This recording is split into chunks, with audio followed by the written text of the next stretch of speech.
Welcome and thanks for tuning in to the Always Building podcast, hosted by Bobby Vickers and Matt Houchin. Episode 3 features Dennis Tuttle of Dennis Tuttle Real Estate. Dennis, tell us about what you do and kind of the long arcing journey of how you got here. Yeah. So I professionally, real estate is what I've always done full time. That's been my thing since high school. I'm married. I've been married since 2007. I have 5 kids from 13 down to 3. I know you know all my kids. So Yes. Seen them. So Great kids. Dad, business owner. I'm a real estate investor, real estate broker, and then also do a lot of ministry type stuff as well. Our family runs a nonprofit called Building Blocks for Kids. So it's kind of like our weekend job. So we're doing that when we're not in church and doing things. So a lot of stuff. But business-wise, yeah, it's real estate. And I got into real estate in 2004. Really like 2003, 2004. So I was graduating high school, and I grew up in the roofing business. My dad was always in construction and owned roofing companies. But like for me, I didn't want to, that required a lot of traveling. You know, I was traveling 8-9 months out of the year. Right. And so I was really trying to figure out something that didn't have any limits to it and I could stay local. Right. And I came across real estate, and I started reading books actually that my dad had owned and had forever, you know. And so Rich Dad Poor Dad was probably that was the first one, and I picked that book up and I read it cover to cover in one sitting. I don't know that I even got up. Like I finished the book in one, you know, and of course there was nothing else I was going to do. I was like, you know, 17, 18 years old. No social media at the time. No, there wasn't. Yeah. Right? So what was I going to do? Yeah. You played I played guitar. I've done worship and I've played guitar now for like 25 years. So done that. I started out playing when I was like 13, 14 in my youth group, and so I still play to this day. So I was either playing guitar or So I did a lot of reading. And one of the things we teach now and we talk about is that the purpose of business or maybe a career opportunity should be to fund your perfect life. And so for me, you know, when I look at that, and your perfect life, that's not just like where you want to live and what you want to drive. That's, you know, everything. Your lifestyle, how you want to spend your time, how much money do you want to give. So like you think of like just your vision for your life. Well, if your business is not allowing you to live that. So for me, it's like, okay, well, I could have done construction or roofing. But it was like the storm chasing business. It wasn't like a local roofing company. And so I'm like, well, I could have funded my life, but my perfect life, I had met my wife when we were 13. We started dating when we were 17. And I knew then, well, at that point, I just wanted to be a rock star. You know, that was kind of like my vision. Right. And then I'm like, okay, well, that's not going to work. So when did you realize that wasn't going to work? Probably about 3 months after I was dating Brittany. And I'm like, okay, she's not going to want to be on like a tour bus for the first years of our marriage. Sure. And I had friends that went and did that. Yeah. It was definitely like a possibility, but I'm like, I want to get married. I want to have kids. I want to be around. So I'm like, I need to do something that would allow me to also live my life. Right. So it's not just about the money. It was about the lifestyle and how I could spend my time with that. And I remember being over at Brittany's house, and my dad, he wouldn't say he was ever a real estate investor, although he had owned commercial real estate, he had owned multifamily, but never any single family type stuff other than, you know, what he lived in. And so I remember being at Brittany's house, and her dad was looking through like a pre-foreclosure list. And I'm like, so I asked him like, oh, what are you doing? He's like, oh, I'm looking at these foreclosures. And I'm like, well, I didn't even know what a foreclosure was. Right. And I was like, are you moving, you know? And he's like, no, like you buy a house low and then you fix it up and you sell it high and you make a profit. And I thought, that's pretty cool. Like and people simple. make money at that. And I'm like, I'm going to look at, and so that's what finally got me to pick up Rich Dad Poor Dad. And I started reading books, and I just spent all my time, any money I had, and I was selling roofs part-time for my dad's company. I was going to college, and then I was studying real estate. So, I mean, if I wasn't hanging out with Brittany or in class, I was reading books. I mean, I read just stacks and stacks of books. That's all I did. And so I started interning for an investor that I met at church, and I went to him. He was doing mortgages and doing investing, and I went up to him and learned this from Kiyosaki. I was like, hey, I want to learn real estate investing. I'll work for you for free. I'll do whatever you want me to do if you'll just let me come be around. And I was like, I'll mow your lawn. And I didn't even have a lawnmower, but I'm like, I'll do whatever you want me to if I can just come, be around, and I'll make myself useful. So this is like my first steps of taking action towards it. I'd go to class. I was going to TCC at the time, and then I'd drive to Flower Mound every day, 5 days a week, without not getting paid, just to learn. Mm-hmm. And so I was in that like work to earn phase of life. Right. And so I did that for a couple of years and was going through school, and eventually that turned into where I was making a little bit of money, like finding deals and getting paid finder's fees and that type of thing.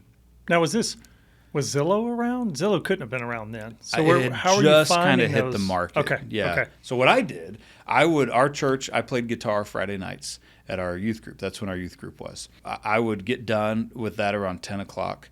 And one of the things that I did, like you see all those little corrugated plastic signs that say we buy houses. I was that guy. Okay. In 2004, around those years. I can't remember exactly what year I started doing that, but it was in those first couple of years of my journey into real estate. So anyway, I'd get done playing guitar, then I'd go out in the parking lot. I'd put 100 of those signs together, and then I'd go out for 3 hours, 4 hours till 1, 2 in the morning, putting We Buy Houses signs out, going into the weekend, and then I'd get those calls, and if those turned into deals, then I would get paid. Okay. And so that was one of the things they wanted me to do. I'm like, yeah, I'll do that. So I mean, and this stuff nobody knows I did back then, and I worked for years before I ever started making any type of money, in real estate. But I was in college, so I was like, my take on it was, I'll go do all of this, and if it's a big flop, I still have plenty of time to do something different, When they say that your 20s are for learning what you don't want to do and what you're not good at. So it sounds like you just got a head start on that by taking action 17, 18, 19. That was it. Yeah. And so that's like, so I was doing that. And then the market, so I watched the market go up. Then the market in 2007 starts to crash. Sure. And so I saw a lot of people I knew lost everything. I hadn't gotten into any deals yet. But in 2008, then my dad came to me, and then he had a business partner I did some deals with. And I was already working to flip houses, and so I had done probably 3 or 4. And then my dad came, and he's like, hey, if you had the resources, like, where's the opportunity right now? What would you do? And I said, well, I would buy as many foreclosures as possible, and I'd sit on them, pay them all off over the next 15 years, and then be set, and then go do something else. And so we started doing that. And that was right before the mortgage crisis was happening, but it hadn't made like headline news yet. Okay. I was seeing it because I was in the business. And so we bought about 30 houses in like 4 months. Now I'm 21 years old at this point, just gotten married. And this was like what I was doing full time. Right. Went out all day because of his businesses, he had the resources to do that. So he did that, and what I brought to the table was I did all the work. So I found the deals, I managed the rehabs, I rented them out, I managed the rentals. He never saw any of these. So that was literally like I had the funds. And if it wasn't him, it could have been someone else. Like I could have found, there were a lot of people wanting to get into the business at the time. So we did that. So we bought about 30. And then the market got to a point where we couldn't get mortgages anymore because they started putting limits on it. Everything got tight. Business got tight on his end too, because the economy was just crashing. Right. So we kind of went into conservation mode. And then I didn't know what the heck I was doing. So I got like houses. I bought all these houses. The mortgage payments started. Houses needed to be fixed. I'm renting stuff to people that I should have never been renting to, and I'm just learning everything the hard way. Right. And so, and it was really stressful, and it was stressful for he and I because, he had his own fires put out. So I felt like all I've done now is I've just created this like nuisance of a problem, and it would have been great. We get sick to our stomach now thinking about, because we don't have them anymore. So we got to a point where, half of them were vacant, half of them were leased, half of those people weren't paying rent. I got shingles when I was 21 from just stress, Were there holds on evictions then like there were during the COVID? No, Okay. I was in eviction court every month. Okay. Which is also adding to my stress and shingles and, Yeah. And I'm 21, so most of my friends still were in college or finishing school trying, I'm like, I'm managing all these properties, and it's just it was a beating. I remember going to the doctor and he's like, "Are you stressed?" And I'm like, "Yeah." He's like, "You're 21, you don't have kids Yeah, yet?" he's like, "Why do you have shingles? That's not for young people, know." Sure. So we eventually those all smoothed out. We got them cash flowing. They were doing fine, but we were so burnt out at that point. I remember my dad was like, "Well, if you ever get to the point of you can sell them and just get us out of them without losing money, do that." And I was like, "Sounds good." Right. So by like 2013, I had sold them all. So then I was looking for my next thing. So I got my real estate license 2009, in January 2009. So I remember that's like the worst time for most, you would think, to get your real estate license. Sure. It was great for me. Got my license, had a great first year. I was the runner-up rookie of the year for Keller Williams in the entire world that year. So I was second place rookie out of every rookie. In 2009. In 2009, out of the whole world. When the sky is falling. Sky was falling. Now, in all fairness, I was probably one of the 5 people in the world that got the real estate license that year. So I probably didn't have a lot of competition. Yeah, a lot of like mature agents were like, "Hey, we're going to go do something else." Every day. Okay. Yeah. I had agents that I talked to because I'm learning. I didn't know anything. And they're like, "I'm not going to do this. I'm not going to call people. Business comes to me." And all those people were out of the business in 6 months. And all I did was just proactively, I was prospecting every day. Right. That's all I did. And I told my wife, so I'm looking like, what's the next thing I can do? Because the mistake I made in investing was I didn't have any money or credit or anything to invest. And everybody that I knew that was in the game, they all had a business or a job that was producing cash to then go invest. And I'm trying to produce income in the investing world in a time when you couldn't flip a house for your life. Right. Because everything went from anyone can get a loan to nobody can get a loan. And houses that are worth $300,000 today, I couldn't sell them remodeled for $120,000 back then. Today it's worth $300,000. I think I sold it for maybe $100,000 even after I fixed it. And this is in Arlington, great area over by the mall. North Texas, everybody's crazy. here. Arlington, Texas, yeah. So I was like, I need to do something. So then I was like, well, I'll get my real estate license because I love people and I love real estate and that's what I'll do. And my wife told me, she said, well, everyone I know in that business is broke and works too much. And I'm like, you're right. I said, but I know people that are crushing it and they're teaching other people how to do it. So I'll do what they did. And the philosophy that I learned from my pastor but has stuck with me, it's up on the walls in both of our offices, it's everywhere, is that the land doesn't care who the farmer is. That was my mentality. Mm-hmm. I thought, well, as long as there's patterns of success and there's patterns to failure.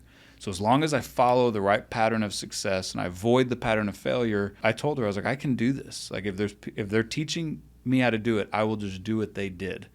And she was like, okay, sounds good to me. And that was my plan, and that's how I went into it. And I did. I just became a student of the top people, what they were doing, and I didn't question any of it. If they had sold more houses than me and it worked, then I was like, okay, that's what I'll do. And I just did it. And I did it every day. Yeah, I had a good first year, good second year. Third year was a little rough because now we're like 2011. Mm-hmm. Coming off the bottom. Yeah, and I had some just personal things that had happened and stuff. And so it was just, that was rough. And then 2012, great. And then by 2013, my goal was to own offices and move into leadership. And so I ended up moving in. I was a productivity coach. I was an assistant team leader. A little bit after that, I became the team leader of that office. And that was the #1 Keller Williams office in the world at the time. And we grew that office to over 700 agents. And then I moved into regional leadership by 2019. And so I was like leadership support for the leaders through series of events, ended up getting actually back into the real estate business and running my team again. So now we're an independent brokerage, and so I run that team. Been doing that now for 5 years, and then still investing. So I took about a 4-year break on investing. 2017, got back into buying again, flipping houses, and then building cash flow and rental properties, and so that's the other side I do there. That's kind of like the timeline of how that started. But yeah, I started back getting out of high school, just trying to figure out what I want to do with my life. So So I'm young, but I feel young. Yeah. Anyway, Yeah. but I've been in it for 20 years Sure. now, which Sure. is crazy. Which was my goal. I wanted to get a head start. So sounds like you did that. Yeah, it was good. Yeah. It was good. So one question to kind of take it back a little bit is, were there conversations with you and your dad about taking over his business? Because I know, having worked in family businesses, owning a business, talking to other people that grew up and worked in the family business and now are set to take it over, did y'all have those sort of conversations, or was your dad just supportive of whatever you wanted to do really quickly and that was it? He was really supportive. Okay. And I think, at least to me, I think behind the scenes, I think obviously he had wished that I had taken that. Sure. But when I told him, I was like 2 months in on my rookie year, and a big hailstorm had hit locally, and I had sold roofs. I lived in Colorado one summer. I lived in Florida for the bulk of a year selling roofs in 2005. So I'd done the sales part, and he had said, "Hey, there's a big storm. If you want to manage it, you can do that." And I was really conflicted because I'd only had like one closing at that time. I really thought about it, and I said, I was like, if I do that, and there's never a guarantee in anything, right? I said, that'll put me really into because ultimately I knew I didn't want to do that. If I had done that, it would have been a temporary thing. Sure. And then I'd have to start real estate the following year. And I thought, I don't want to do that. I don't want to push off what I ultimately know I want to do another year. And so I respectfully just declined and said, no, this is really what I want to do long term. So I want to just stick with it. And if I don't do it now, I'm going to have to do it later. So I might as well just go for it. Right. And he told me then, he said, I think that's a smart choice, knowing what you want to do. So it was good, I think there are a lot of people that don't know what they want to do. They don't. And they don't have that path mapped out visually ahead of them to take that action. Yeah. How do you think you had that at such a young age, where so many people today, they don't know what to do or where to go. They're trying this and that. What do you think was different about your circumstances? If I ever write a book and I talk about things I learned from my dad, then these three things would be there. One, he'd always say, own your own business, because he always did. When he was out of high school, he left college, didn't finish college to go take over a roofing business, and he's owned businesses ever since. So he'd always say, own your own business. So that was drilled into my head. Then he'd always tell me college is overrated. And he was telling me that when I was 9 years old. Like, I'm like, Dad, what are you talking about? Like, how am I going to get a job? That's how. And he didn't really elaborate a lot, because then he'd just get mad thinking about, college or this and that. And just like the lies that you have to do this to be successful. And does it help? Sure. But is it necessary? No, not necessarily. Right. I remember being 10 years old, leaving my grandma's house for Christmas, and he was worked up about something. And he did one of those, like, adjust the rearview mirror and look at into your soul through the mirror, And he's like, don't plan to go to college out of state, because I'm not going to pay for that. And I'm like 10 years old. All I cared about was what I just got for Christmas. And I'm like, Dad, what are you talking about? But that was in me. And I did finish college, and he paid for it. I have a business finance degree. In state or out of state? It was in state, for sure, right? And then he would always tell me, the decisions you make today could affect your life forever. And if those are three things I really remember saying out, but he drilled that into me at a young age. And so even when I was in leadership at that time, that was the first job I'd ever had. I was 20 when I moved into the team leader role. I was almost 30. Okay. And I was probably 27, 28, something like that. That was the first job I ever had where I actually got like a salary paid to show up. But up until then, if I didn't produce, I didn't make money. So in effect, you were a small business owner as an independent realtor. Well, in a way, that I was. Okay. I mean, when I was team leader, which is basically like CEO of that company. Okay. That's when I got paid a salary to show up and lead the office. Mm-hmm. So in that role, I was in charge of recruiting and training and coaching the top agents. And so that was a salaried job. And at that point, I was stewarding over somebody else's business. Mm-hmm. But you did that to earn again, I'm back in work to learn mode. Sure. My goal was, well, if I'm going to do this and own a brokerage, I want to learn what a better opportunity to learn how to run one and run the top performing one in the world. That works. So that was it. So that was just drilled into me, young age. Yeah. How did the skills from being like a prospective go-getter as an agent, how did those skills transfer, or what did you have to learn and do differently as a leader that you maybe didn't think about or didn't know you needed to do as an independent agent? That was the biggest thing I learned, I think, was the leadership piece. It's also the piece most people miss, right? Mm-hmm. And companies miss this. I see companies, they say, okay, hey, you're a top salesperson, we're going to make you the leader. And that is, just because they're a top salesperson doesn't mean they can lead. Or want to lead. Or want to lead. Sure. They might just be happy doing that. And most are. And so leadership, that's a totally different skill set. And I started learning leadership at a young age, and I think that was from just being involved in music ministry and things. Okay. But then I really learned leadership when I was there. After I'd gotten my license and I started doing that, just being in that company, leadership was taught all the time. And then I learned, leadership at a totally different level when I was running the office. That's the part most people aren't willing to take the time to learn, because it's not like an immediate thing.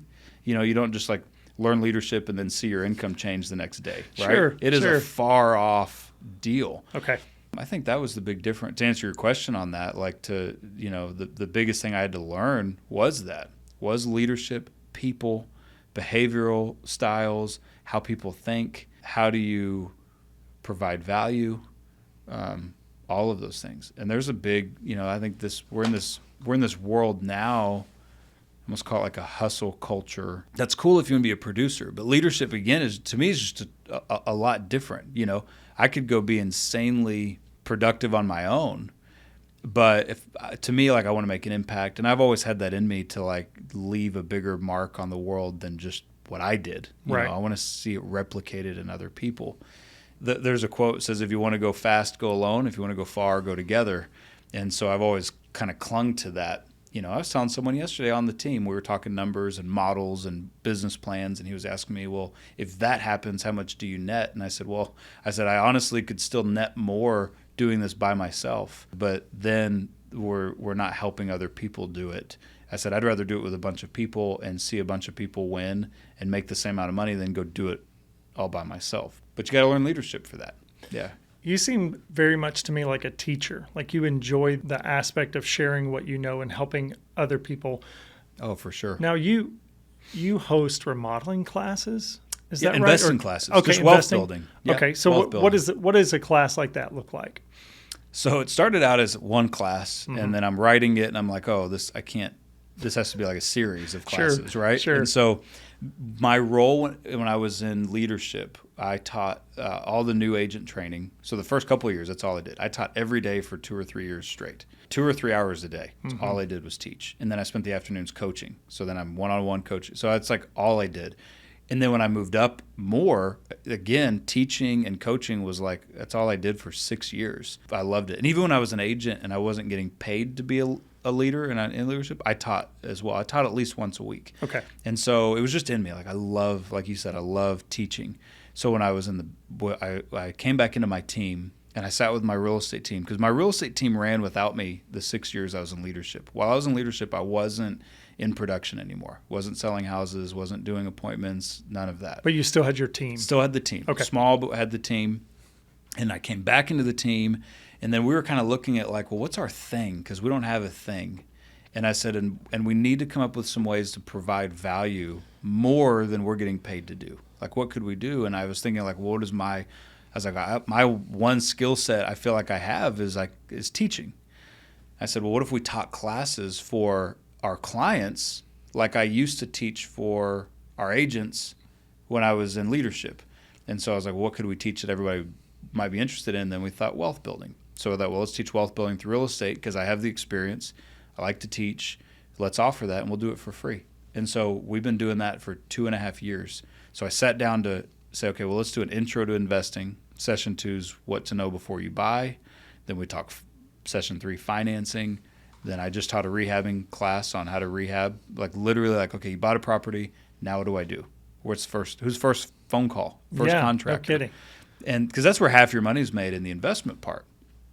And so we teach that. And then next week we're doing a mastermind. I'm having a panel of other investors that everybody can kind of Q&A with. So that's what we do. We do 2 a month, and we've been doing that for 2.5 years. And it's been it's been great to, again, it's kind of part of that impact. In fact, the first like vision I had in my real estate career was to be an investor who taught like real estate investing seminars, because I was going to those workshops back then. And I thought, man, this is cool. These guys are investing in real estate, and then they're writing books and they're teaching other people how to do it. And this is pre-YouTube, pre-social media. Right. So that was like, you got on the speaking circuit back then, and you sold more courses, and I paid for those courses, right? But I just thought that's kind of cool. Like, they're doing that and they're getting to influence and all that. So it was actually my first career vision. And then when I got into KW, I saw that there was an opportunity to teach at a large scale there, and I had the opportunity to teach thousands of people and teach in front of thousands of people at one time towards the end of my career, and it was cool. So that the real estate investing kind of thing dropped. But now we just do it I don't charge. We don't have there's no agenda other than keep building relationships, get in front of our people, and then teach them what we know. And I'm kind of open book with that. So. Well, I love that approach, because I think of marketing as teaching and education from a perspective that you've earned over a period of years, right? So one of my favorite marketers, his name is Marcus Sheridan, and so his story is he worked at a pool company. He sold fiberglass pools, and the company was he had the opportunity to buy in, and he did, and this was right around 2006 to 9, around the financial collapse. And so what he realized was that every appointment, people were asking the same questions. How much? How long does it take? Why this versus that? So all of this information. And he said, well, we have the internet. Why don't I just write this through our website?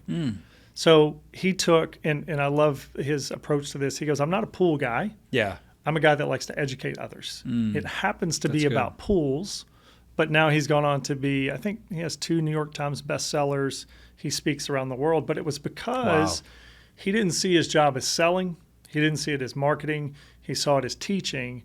And I think the other thing, too, that's great is he would say that whenever he would talk to a prospect or people would see him out and about at conferences, they knew him before they met him because they saw his information and education online. Oh, cool. So all through a desire to teach, it's parlayed into a wonderful business for him. Yeah, and I could see some stuff that we're doing. I don't know where it will lead. It was kind of like, well, this is a good first step. And that's kind of how stuff starts sometimes, just organic. It has to, right? Then it's just, oh, well, how about this? Or we could do that. And I still get asked to come speak at, different events and for things, not necessarily investing, usually leadership or, team building or something. Right. And so it's when I get the opportunity to do that, I love to do it. But I don't know where this goes. It's been good for business. Like, we didn't have any intention of ever turning it into a paid thing, and it still isn't. But it's worked for us, it's like, if we're not providing value, if what we call people about or email or we mail a postcard, if it's not providing value, we're not going to do it. I'm not going to send an email that doesn't have value attached to it.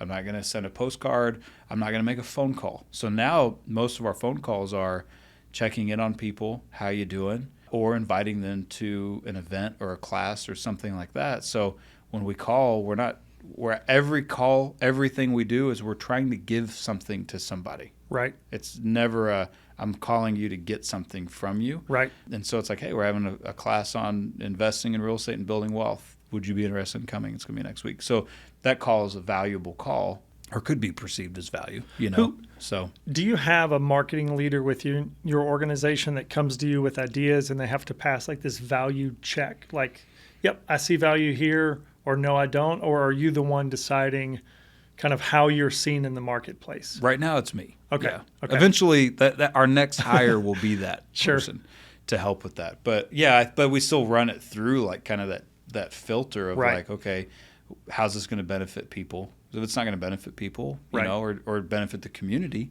then let's not. You're not trying to increase the lifetime value of everybody in your contact list. You're trying to help. Right, we're trying to help. Right. And it's kind of like, Zig Ziglar always said, if you help enough people get what they want, you're going to get what you want. So we do it really without, people they're so funny because they're like, well, what's the catch? That's always the question. Yes. What's the catch? Yes. Or what's the cost? Or and we're like, there's no catch. And I'm intentional that there's no pitch. There's no timeshare. There's nothing. Yeah, when we do the class and then we're done, we're like, hey, hope you got something out of it. What'd you get out of it? Do you see people like lingering around like, That's it. That's all there was. Yeah.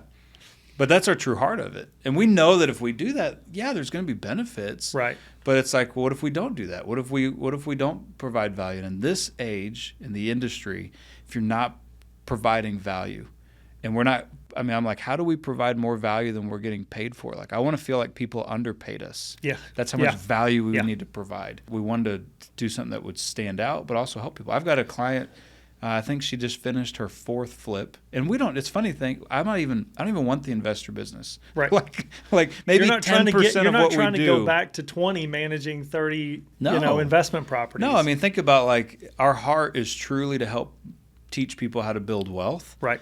Because why would, if I'm running a real estate brokerage, which we are, right?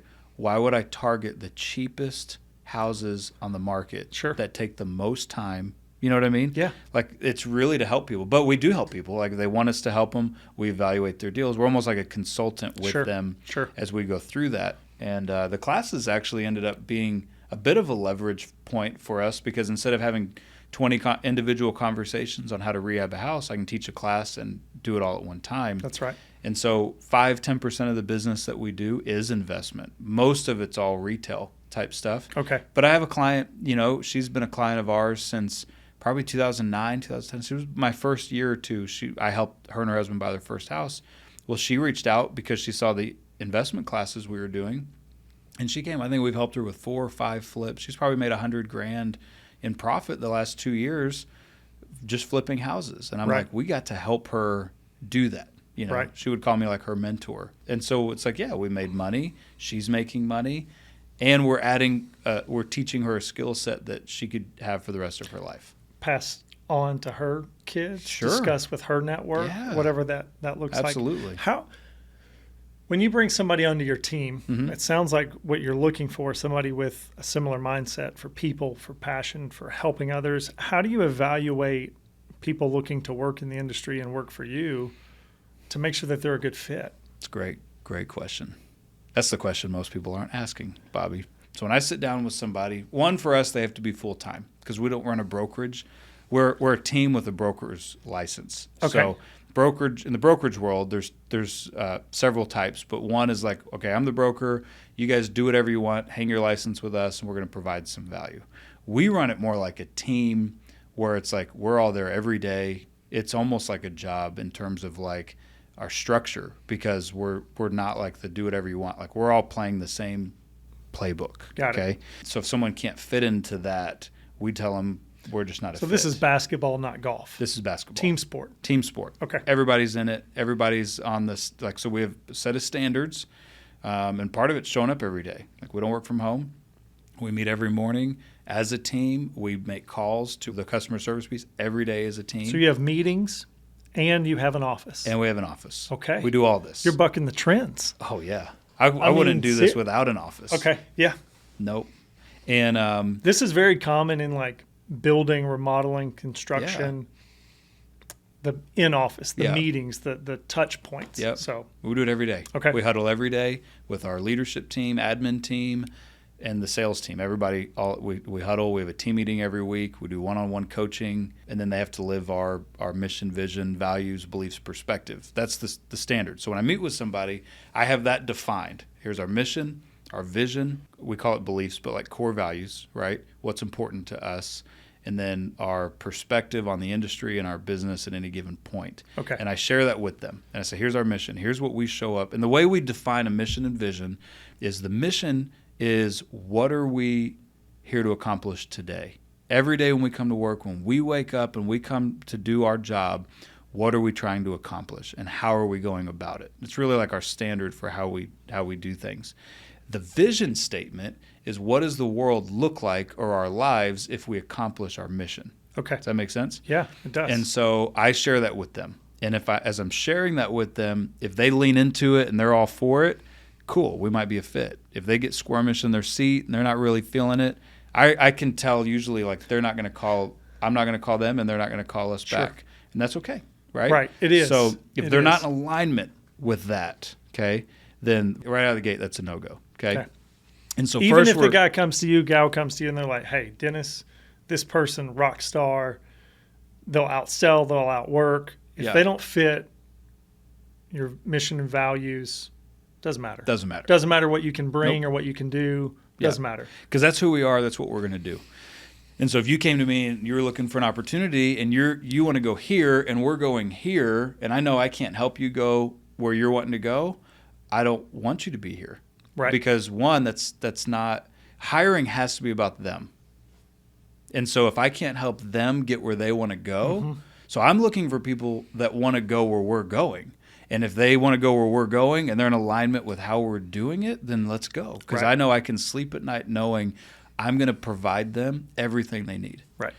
But if they say, oh, I want to do this type of business, I want to go over here, then it's probably not going to be a fit. Or they say, I want to be part-time. I'm like, well, I don't know. You can do it, but I don't know how you can do it successfully long-term. And if you're not here with us every day, then the value we have to give you is not going to work. So I hit the belief part, mission, vision, values, right?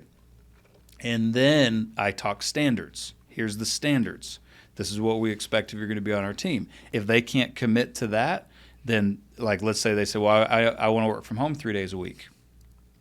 It'd be great, but it's not a fit for us. Okay. And I've turned 2 people down the last 30 days just because they couldn't commit to coming to the office and being in that. Now, that's fine for other businesses. You could make it work. That's just not our model. That's not what I've seen. Like, we're in the people business. So if we're not willing to show up every day and work this full time, my thought is you're not going to make it anyway. So my standards for the business are only the standards that I believe are necessary to be successful for them. And you would know because you've it's what I did. Taken it to, right. Yeah.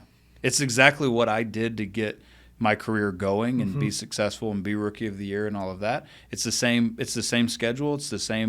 It is exactly the same routine. And I tell people, it worked. It worked. It was a pattern of success. Right. Yeah. So I tell them, I'm like, look, whether you're on our team or not, I believe you have to do these things to be successful. So our thought is, well, if you have to do these things to be successful, we might as well make it a standard and just do it. In the real estate industry, are there brokerages that are known for having like lax culture? For sure. Like, hey, go start here or go start here because you can get away with a bunch of stuff, still make some coin? Oh, yeah, for sure. Okay. Our splits to us is probably the highest it could be. Okay. But also the value that we provide outweighs what they're paying. So the philosophy is still the same. Is like, okay, first of all, if they're going to be paying in and they're really like partners in the business and we have splits, the value that we provide to them has to outweigh that. And so like when I wake up every day and when I go to bed, like, and if I'm thinking about business, the mindset is, are we providing enough value to our people? And if I ever feel like we're not giving the value for what we charge for someone to be on our team, then I would expect them to leave. And so, but it's never a conversation, ever. And so, because I know, like, at the end of the day, we're doing everything we can. We're delivering on our part. So now it's just up to them to do their part. And so, but there are brokerages, and I tell agents this, like, yeah, you can go work for $500 a month, be at any brokerage you want. You know, there's brokerages that, but the value's worth that. Sure. And so our goal is, like, find people that want to have a large business, like hit their financial goals and have a life at the same time. So we provide a lot of that leverage and coaching and training and administrative support and technology and all of that stuff. Like, our agents don't have to pay for anything. The value's got to be there. And so you have to first have value, and then you've got to deliver the value. So then me and the team, it's like, did we deliver on our end of the commitment? And that's like, I'm more concerned about, did I do that than I am someone leaving. Okay. I'm more concerned on, are we providing enough value and giving enough value? Because I think if that's your focus as a leader every day, you don't have to worry about people leaving. If people leave, then you just weren't a fit. I think also, too, if you have a good team around you, you'll get the feedback that the value's not there before 100%. The exodus. Yeah, right? Like, hey, sure. Dennis, we're used to expecting a certain level, a certain caliber, and something's changing. And so how do y'all hold each other accountable within an office or a team, right? We've all heard the stories of the Michael Jordans that will just like go and trash talk their buddy on the court because he's not doing his thing. How do y'all collectively make sure everybody's pulling in the same direction and everybody's contributing as much as they can? There's this quote. It says, I know you're giving your best, but I need you to give the best of a better person. Ooh, yeah, that's good. Yeah, yeah. So how do how do y'all have those conversations? And is there a leadership group, or is it just you kind of identifying things that need to be worked on? Yeah. So I have a director of operations who's runs all things operations, right? And then we have a transaction manager as well who does all things transactions for the agents. And then I have 2 lead agents / coaches that I coach them, and then they coach everybody else. And so I do a one-on-one. That's what I did right before I came here. I do one-on-one, and then we also meet together, and then they do one-on-ones every week with everybody on the team. So there's accountability, like they turn in numbers. We also track numbers every day. So it's like our business, I would like to describe it as a go-giver business with heart, but also like we also do business. Right. So we track all the things that we want to see grow every day. Agents, everyone, including myself, we turn in numbers every day. There's a book called 4 Disciplines of Execution. Okay. The first disciplines have a wildly important goal. What's the big thing y'all are working towards? 2 is to track the lead measures. 3 is to create a scoreboard, right, and a compelling scoreboard to be specific. And then 4 is to create a cadence of accountability. Those are the 4 disciplines. So we track the numbers. We track the lead measures. A lot of businesses track lag measures. Right. Like, how many homes did you sell? Well, I can't say, okay, guys, we're down on homes for sale, so today we're going to go sell more houses. Well, the next day, the number is going to be the same. Yeah. So we track the lead measures that lead to appointments and contracts and all those things. So we track how many people we talk to. Process metrics over outcome, because the outcomes will come if you follow those processes. Yep. I don't even have to talk about the outcome numbers. If we need to track, we need to talk about the process numbers, right? Yes. So every day there's a scoreboard up on the screen, and our team totals are on there, and everybody's individual numbers for every metric is on the screen. Okay. So when you come in, first thing they see is our mission statement. Then we talk numbers, and every day we go through the numbers. Where are we at? And we talk about here's where we are, here's where we should be in every category. So here's how many appointments we've had, here's our month-to-date goal. Right. All the way down, to how many conversations we had, how many handwritten notes did we write, the whole thing. It's nice when everybody on the team can see that, because it kind of gives you like a, oh, man, I'm behind. It does. Or, oh, man, I'm ahead. What I mean? And even for the leaders, because our numbers are there too. Right. So I'm like, well, I can't fall behind. I got to do what I say, right? So that's how we create the accountability. So there's the scoreboard. Sure. Then there's the one-on-one coaching, and then they turn in numbers, and we have like a 4-page deal they fill out every week, which is really their planning, and we're just getting a copy of it. Okay. And so we're having the one-on-ones, and we're having that. And I think you have to have it. And I talked to a real estate coach that I did some co-teaching with recently. He had me come and do a couple of things. That's the Lead with Value presentation I did. And he's like, Dennis, you wouldn't believe how much I have to convince these other leaders to have one-on-ones with their people. And I'm like, that's not even, I don't even understand. I can't even fathom not doing that. Like, how's that even a question, And he's like, yeah, I got to like beg them to go have one-on-ones with their people. And so I'm like, how do you hold someone accountable? How do you show someone you care if you're not willing to go meet with them one-on-one and help them out? So all that has to be in place. And for us, it works great because everybody feels heard. Everybody is heard. Right. We're getting an opportunity to assess where they're at, help them fill in the gaps where they need to go, and then there's team accountability too. So it's all there. There's a lot of accountability in our that whole world. Praise in public is nice too. It's nice. It's not just like, hey, yes, you're making more money, but also like, look, this person's doing really well, and everybody sees it consistently. Yeah. I remember and we recognize that. Yeah. Well, I remember working at an organization where the sales meetings were quarterly. Okay. And for the first few years, nobody knew how everybody else was doing. Wow. So you'd come into this meeting and you would talk about company numbers, and then everybody's like whispering at the table, like, how'd you do this month? How'd you do this month? And then all of a sudden you create this dashboard where everybody can see everybody's numbers. And what happens? The numbers creep up. They do. Because people don't like to lose. Yeah. What you focus on expands. Sure. And what you track grows. If you track, like we believed in writing handwritten notes and expressing gratitude to people for a long time, but until we tracked it, nobody was doing it. We would all say, yeah, writing a handwritten note is a good thing to do, but none of us did it until we started tracking. So on our team, And it's what it is. It's intentional gratitude. It's intentional hospitality. Does that make sense? It does. You can have a system and be genuine at the same time, right? It's just an accountability thing. You might think, oh, well, great that you're writing thank you notes, but you have to, so you don't really want to. Correct. Yeah. But what you're saying is that's not the case. No. This is who we are. Yep. This is how we make sure that we are true to who we are. Yep. And here's how we make sure that gets incorporated into the business. It's part of the mission. It's part of our mission statement. So I already have people with that heart. Right. But if you don't track it, we're all going to slack off. That's exactly right. That's really helped. That makes a huge difference. What sort of technology do you use in your brokerage to keep on top of these things?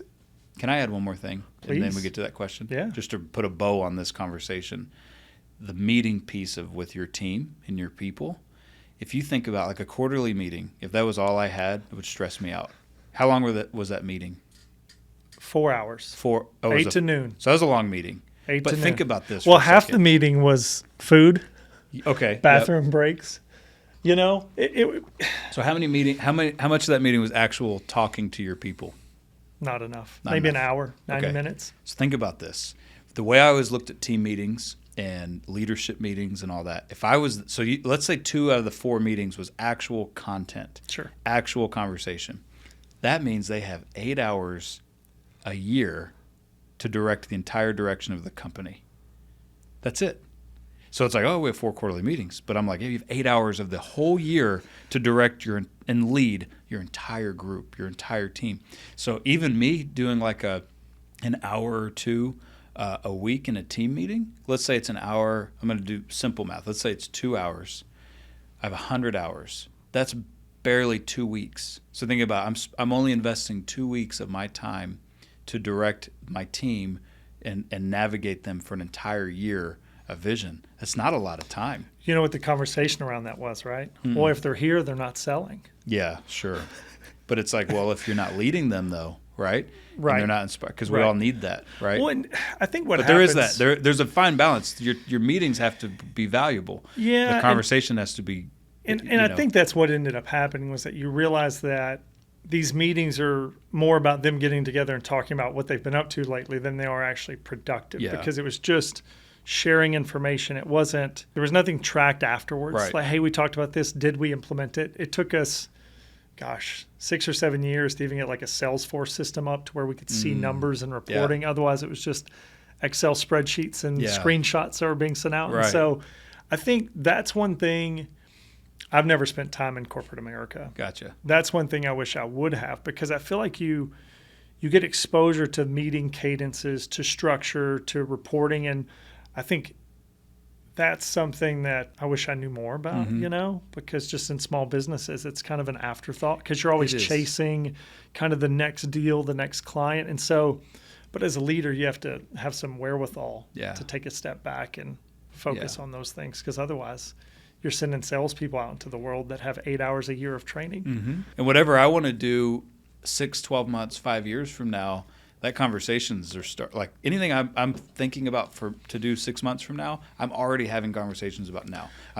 So that way when we get there, everyone's like, this is what it took us too long to get here. It's not a surprise. I was a marketing consultant along with my other job, and I would talk to people about these things, and they're like, okay, well, we want to do this. The leads are slow, and it's like, what do you mean? They're slow now? You want me to fix it now? Have you ever heard of farming, where they do this thing where they called seed time and then the harvest is later? Like, it doesn't work that way. Like, nobody wants to hear that. Nothing happens. And they're like, but this other guy said, and I'm like, okay, right. Well, then try that, because anything worthwhile takes time. It takes time. Yep.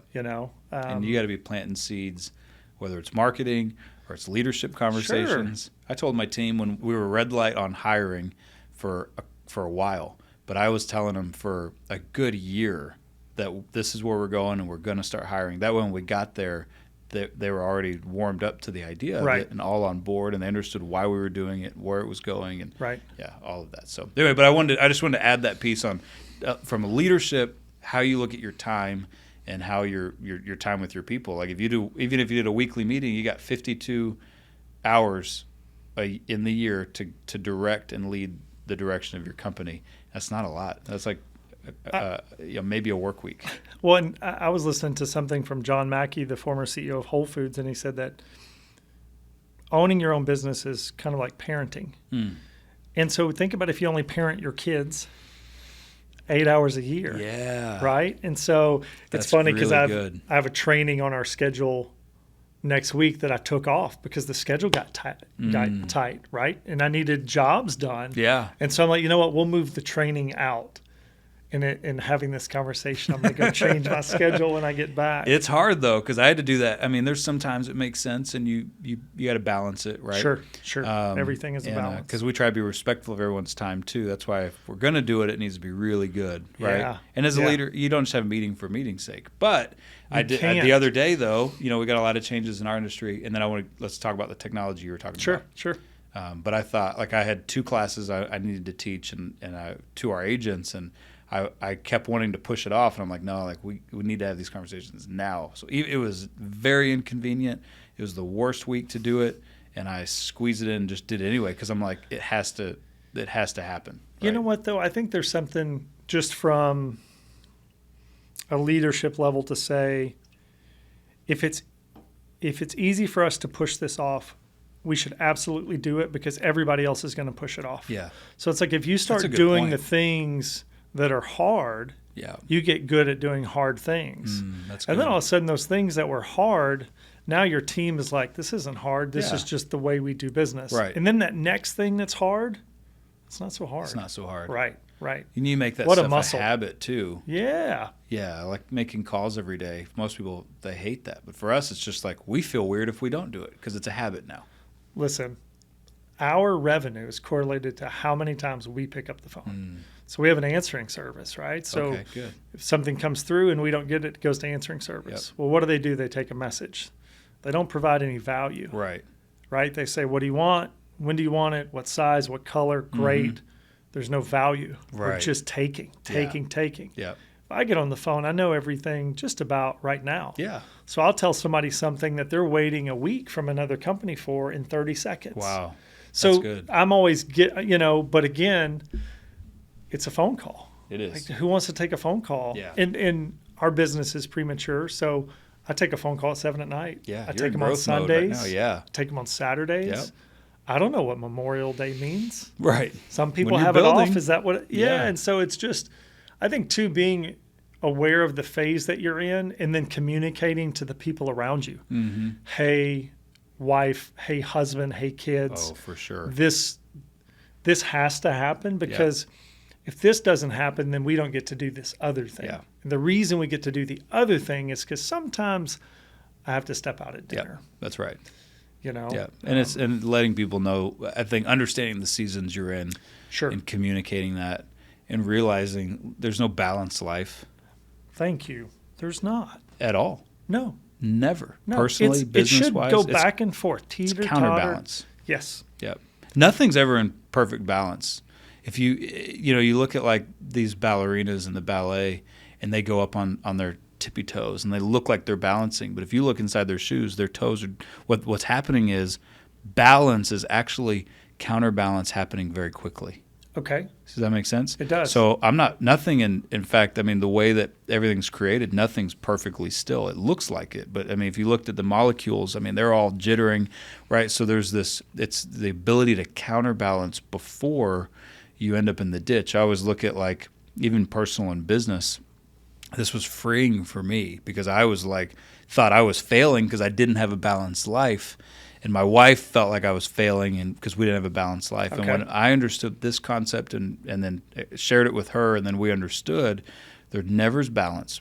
There are seasons and there's counterbalance. So if you're going down the highway, right, and let's say on the left side of the road is your personal life, and on the right side is your business, you never get on the road and mash the accelerator and just go straight, right? The car's drifting to the left or to the right. So when you drive, kids do this. They're so smart. They this is how they pretend to drive. What are they doing? Always, right? They're counterbalancing, right? So the goal is not end up in the ditch. So when you find yourself too far on this side for too long, let's say on the business side, your personal life starts to suffer. If you're on the personal side too much and away from the business, then the business starts to suffer. So your job, and if you're married, I think your spouse helps the accountability of this, of counterbalancing. So you counterbalance quickly, and the idea, business will always, go in seasons. So you have to counterbalance the personal life quickly. And so Brittany and I will be like, hey, we need a counterbalance, right? Because there's no substitute for dad or husband. Correct. There's a substitute for boss, manager, business owner. Well, there's a great book called The One Thing. Atomic Habits is another really good one on habit building and James time Clear. structure. Yep. And then Gary Keller wrote The One Thing. And I love, even though I'm not at Keller Williams anymore, I love that book. I teach it still. I teach the concepts of it all the time. But in that book, he talked about a poem and a story that was written, and he talked about all these balls that we're juggling. And, he said things like work or, money, some of these things are rubber balls. And when you drop them, they'll bounce back. But your relationship, your spiritual life, your health, your relationship with your children, and your wife or your husband, those are glass balls. And if you drop those ones, they will be forever sometimes scuffed or even shattered. And so you got to understand, like, people treat the marriage like they would treat their business, like it's all rubber ball. And if I let it drop, it'll bounce back. And it doesn't always, right? No. And so you got to understand, like, I got to counterbalance that stuff. And life doesn't wait. I had someone took me to lunch, and he said, hey, can I ask your advice? He was in sales, like you and I, and in business, right? And he goes, I had this mentor, and this guy, just to put it in perspective, he's married, has 2 kids, okay? He goes, hey, my mentor said I should just go hard for 5 years, like workaholic, do nothing but work, and then I'll have all this money, and I can coast, I can spend the rest of my life in freedom, right? And he was like, even like missing birthdays. I mean, he's talking hardcore, 7 days a week for 5 years. I said, can I like tell you honestly? And he's like, yeah, that's why I brought you to lunch. And I'm like, okay, good. I said, well, let me ask you a question. I said, is your mentor guy married? No. Does he have kids? No. And I said, okay, first of all, it almost doesn't matter. And then I said, okay, that's the dumbest advice I've ever heard in my life, is what I told him. I said, because what happens 5 years from now if you don't have a wife anymore? I said, how many 6-year-old birthdays can you go to for your kid? 1. I said, so you do all that for 5 years? I said, what if you die in 6 years? And then all your kids remember the last 5 years was dad worked every day, 7 days a week, and never paid us any attention. I said, that doesn't work either. That's not the legacy you want. No. I said, you are listening to that advice, assuming you're going to live forever. But what if you don't? And live forever healthily. Healthily, too. Yeah. I'm like, you might not have a marriage in 5 years, so it doesn't matter. Your kids might hate you in 5 years, so it doesn't matter. I said, so when you work, you work. And when you're at home with the exception of there's times, like you said, fires that got to be put out. I take calls at night. I have things that have to be done. But I said, don't make that the habit for your entire working career. I said, if you're in a building season, sure. But even then, I try to sneak off so my kids don't even remember me, doing that. Does that make sense? Yes. But it is so you recognize the season you're in, but don't make that a lifestyle and that's that hustle culture I kind of hate of like, well, I'm going to just do this till I die. It's like, well, that may not be serving the rest of your life. So it's just counterbalance. It's staying in the highway, not ending up in the ditch on either way, and being self-aware of when I need to counterbalance. It's a huge, I think that's a it's not talked about enough, and then we all guilt business owners. We live in this guilt like, oh, I don't have a 9 to 5. I don't have a perfectly balanced life. And I don't have it doesn't exist. And when you realize it doesn't exist, then it's a balancing act at that point. Right. I think maybe it was Jeff Bezos. He said, if you can enjoy half of your working life, you have it better than most people you'll ever know. Wow, that's true. And I think that there's so much about owning a business.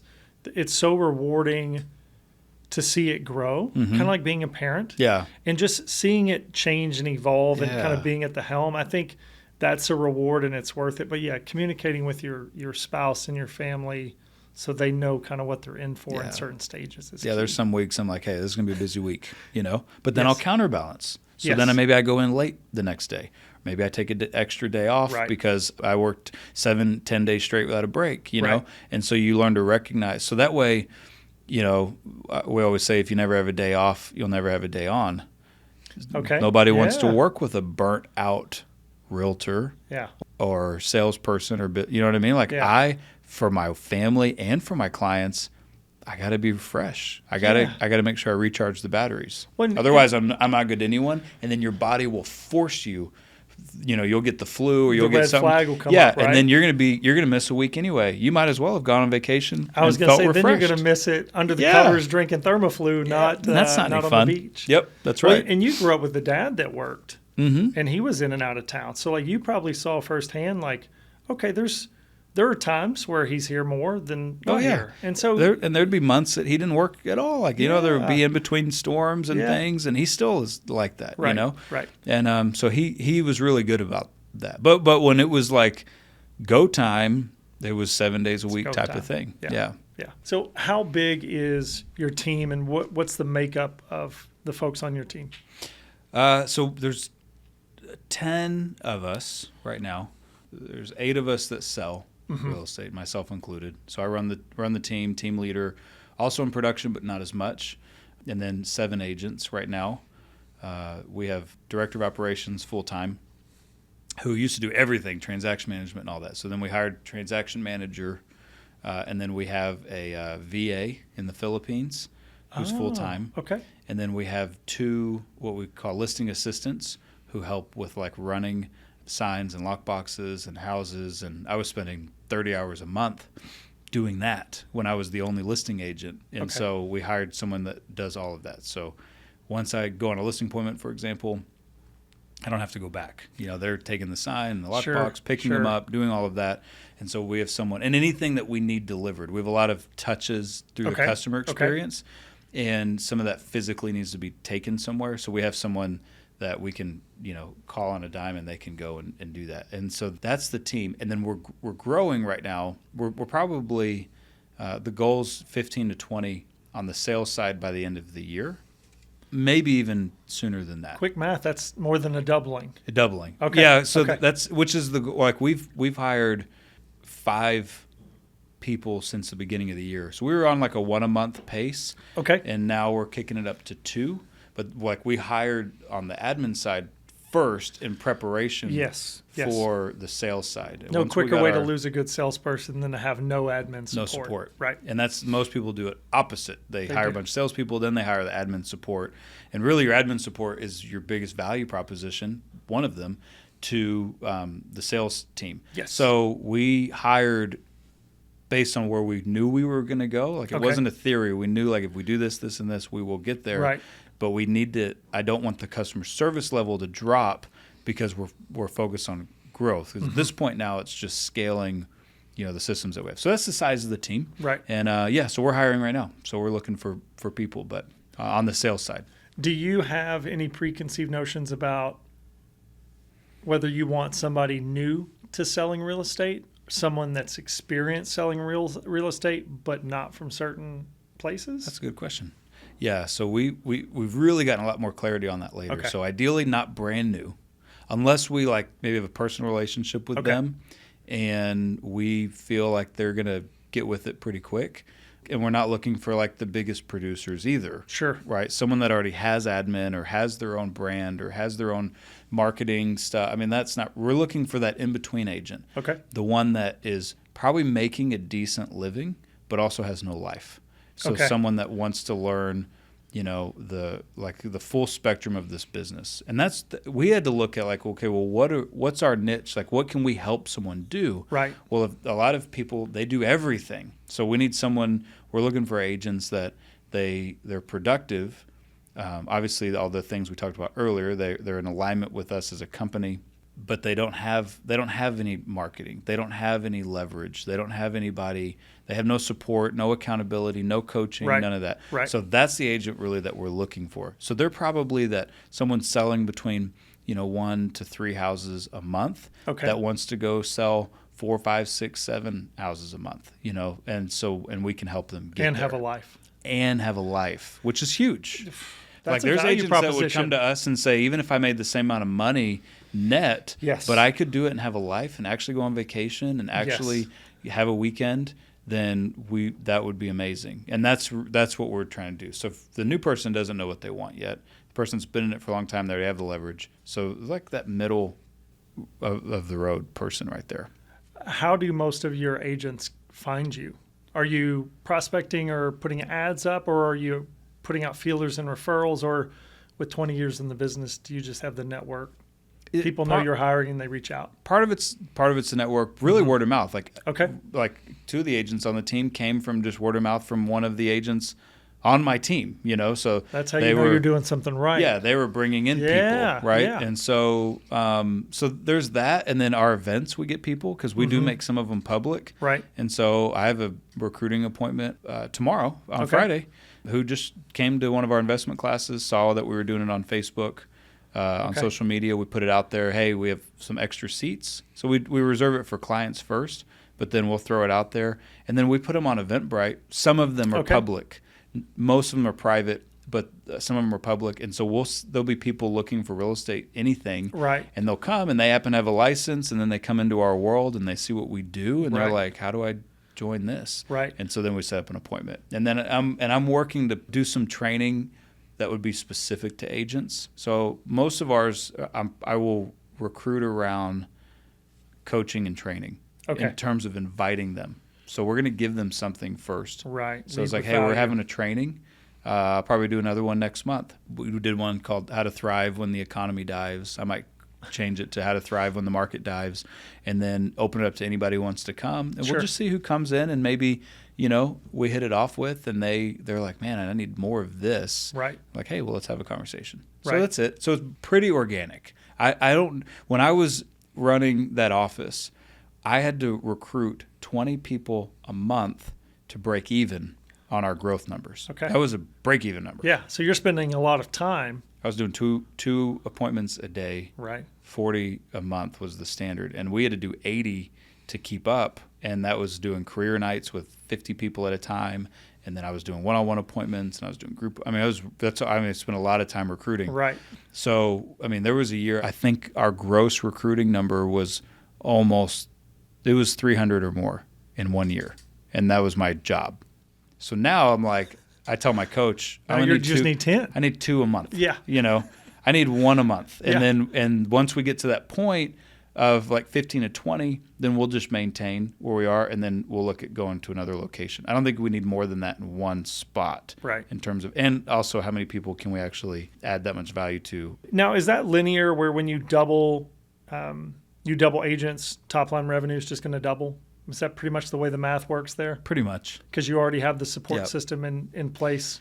The fixed expenses where we're at now, will be good for another 6 or 7 people we could add, and it won't change. Okay. The variable expenses that we have that come with per transaction, that's the only really thing that'll change to our next milestone where we're going. Okay. Yeah. So we've already hired and built the systems for that level. So all we're missing right now are those people, and then when we do another phase, then we'll have to hire more on the admin side. So there's a good ratio there. Now, I remember, gosh, it's been years, but Danny McElroy. Yeah. I good buddy. Spent some time with him. Yep. And he talked about Keller Williams and how there was going to be this technological shift, and they were at the forefront, and this technology was going to change the way I'm not in real estate, so I don't know what he was talking about. Yeah. But did that happen? Like from a technological standpoint, is your business drastically different in the tools and tech that you use today than it was 5 or 10 years ago? Or is it kind of still people business and the tools are in the background? It's been a really interesting evolution, right? They're still working on it. And I think there's a lot of big companies that are still working on that they think the platform or the technology is going to change the industry. I think there will be a lot of consolidation, right? One-stop shops. Sure. Which is what we've worked to become as well. What does that mean a way. In real estate, one-stop shop? Well, I think where everything's connected, right? Okay. So your mortgage, your real estate agent, your title company, it's one streamlined experience through the whole thing. Now, so you have companies like Zillow and Opendoor, and they're trying to be a one-stop shop, for that. So like we're going to help you buy your house. We're going to help you get your mortgage. You're going to close at our title company. We're going to do the home warranty, and then we're going to follow up with you on all these services afterwards. So basically what happens is once they have the consumer in their world, they never have to leave. They're trying to Walmart-tize real estate. You can get your eyeglasses. Yep. You can get your food. You can get your dental. Everything. You can get your banking done. Yep. And you can search on our mobile app and our website. You don't need to go to a third party for anything. Okay. Because once they go out to a third party, the belief is they go out to a third party and now they're at risk because now they're out in this open ocean outside of our world. They might not come back. And they may not come back, right? So the idea was whoever can streamline that and can do it on a mobile app where everything is there, which is what we're really focused on our side. Okay. The relationship lives beyond closing, right?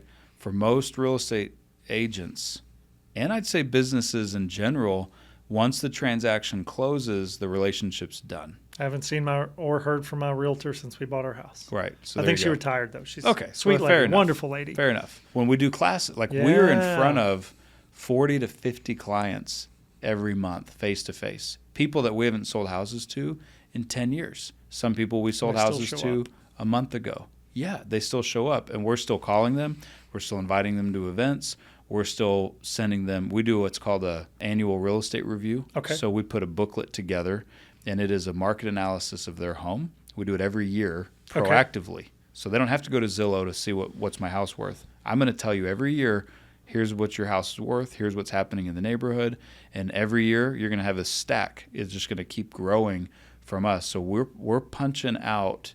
I mean, I think we've already done 40 or 50 of them this month. That's taking action. And we're meeting them in person and we're doing that. So now, do we have a platform like a Zillow? No. But we have the relationship. And here's where the technology piece is changing, or where I think they're going to fail in some of these parts is if they don't have the human connection, if they don't have the relationship, it might work to acquire a person. Sure. I don't think it retains them like the relationship. Like I can get out as much value as I think we have. If someone's brother gets their real estate license, I'm not going to out-relationship that guy. Right. He has none of the stuff we offer, but he's gonna get that customer probably because of the relationship. Right. And so then the other thing they're trying to do, so for example, like Zillow, they're trying to cut the agent out of the transaction, or they were. Direct to consumer, right? Correct, yeah. Because when it started, it was just listing. Yeah. Okay. The CEO there and founder, his vision was that the Zestimate we give on your home is the purchase price we'll buy it for at any given point. What do you think about the Zestimate? I think it's terrible. I think sometimes it's right on, sometimes it's too low, sometimes it's too high. I had a deal on Zillow. I had a listing, and it had solar panels, and they were not paid off. And this guy spent $100,000 on these solar panels, okay? That's a whole nother conversation. And he borrowed the money to do it. Okay. And then a year later, because of some life circumstances, he needed to sell the house. Okay. So we were marketing the house, I think around $500,000, and he had gotten some tax credits. So in his head, about $85,000 was what I think he owed, and if he could get that out, I don't remember, something like that. So I was like, well, let's do the $500,000, and we'll see if we can get someone to just take over your payments and assume the loan. Okay. Right. Okay, so that's the first strategy. Well, nobody was taking, partly because of the market and all the new construction we were competing with. It was tough already, right? Yeah. It just in that particular market that house happened to be in, and that price point, very tough. So then what we did was he's like, you know what? Let's just up the price and say we'll pay off the solar panels. Okay. Got it. So I was like, okay. So we raised the price to $585. And then we put on their solar panels, we paid off at closing. By the way, the guy had no electric bill. They were Tesla. They were super nice, right? He had all the bells and whistles. Right. Backup batteries, whole thing. So the day we did that, Zillow, then the Zestimate, when we changed the list price, something triggered, and the Zestimate went from, by the way, when we listed it, it went up to almost $500,000, the Zestimate. Then when we changed the price, it went up to $585. And then... So I was like, that's funny. Zillow now, and they don't know anything we're doing with the solar panels. It's just how the data's input. They're just pulling something from an MLS or Correct. Some sort of database. Yeah, they saw that we changed the price, and they went up there. Oh, maybe we're off on this estimate, and the technology jumped it up. Sure.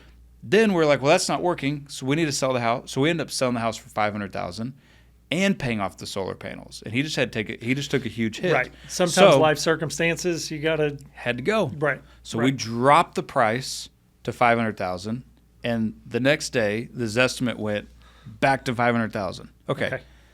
That's a flawed system, right? So it's easily manipulated. Manipulated. Yeah. Big flaw. Big flaw. So you could look at it, someone's like, oh, the Zillow says the house is worth this. It's not. And it has no idea why we did that. It literally was moving. So you can't trust the data, I don't think, without having a person that can interpret the data. So there's that piece, right? So the Zestimate, no. I mean, sometimes it's right on, and sometimes it's way off, right?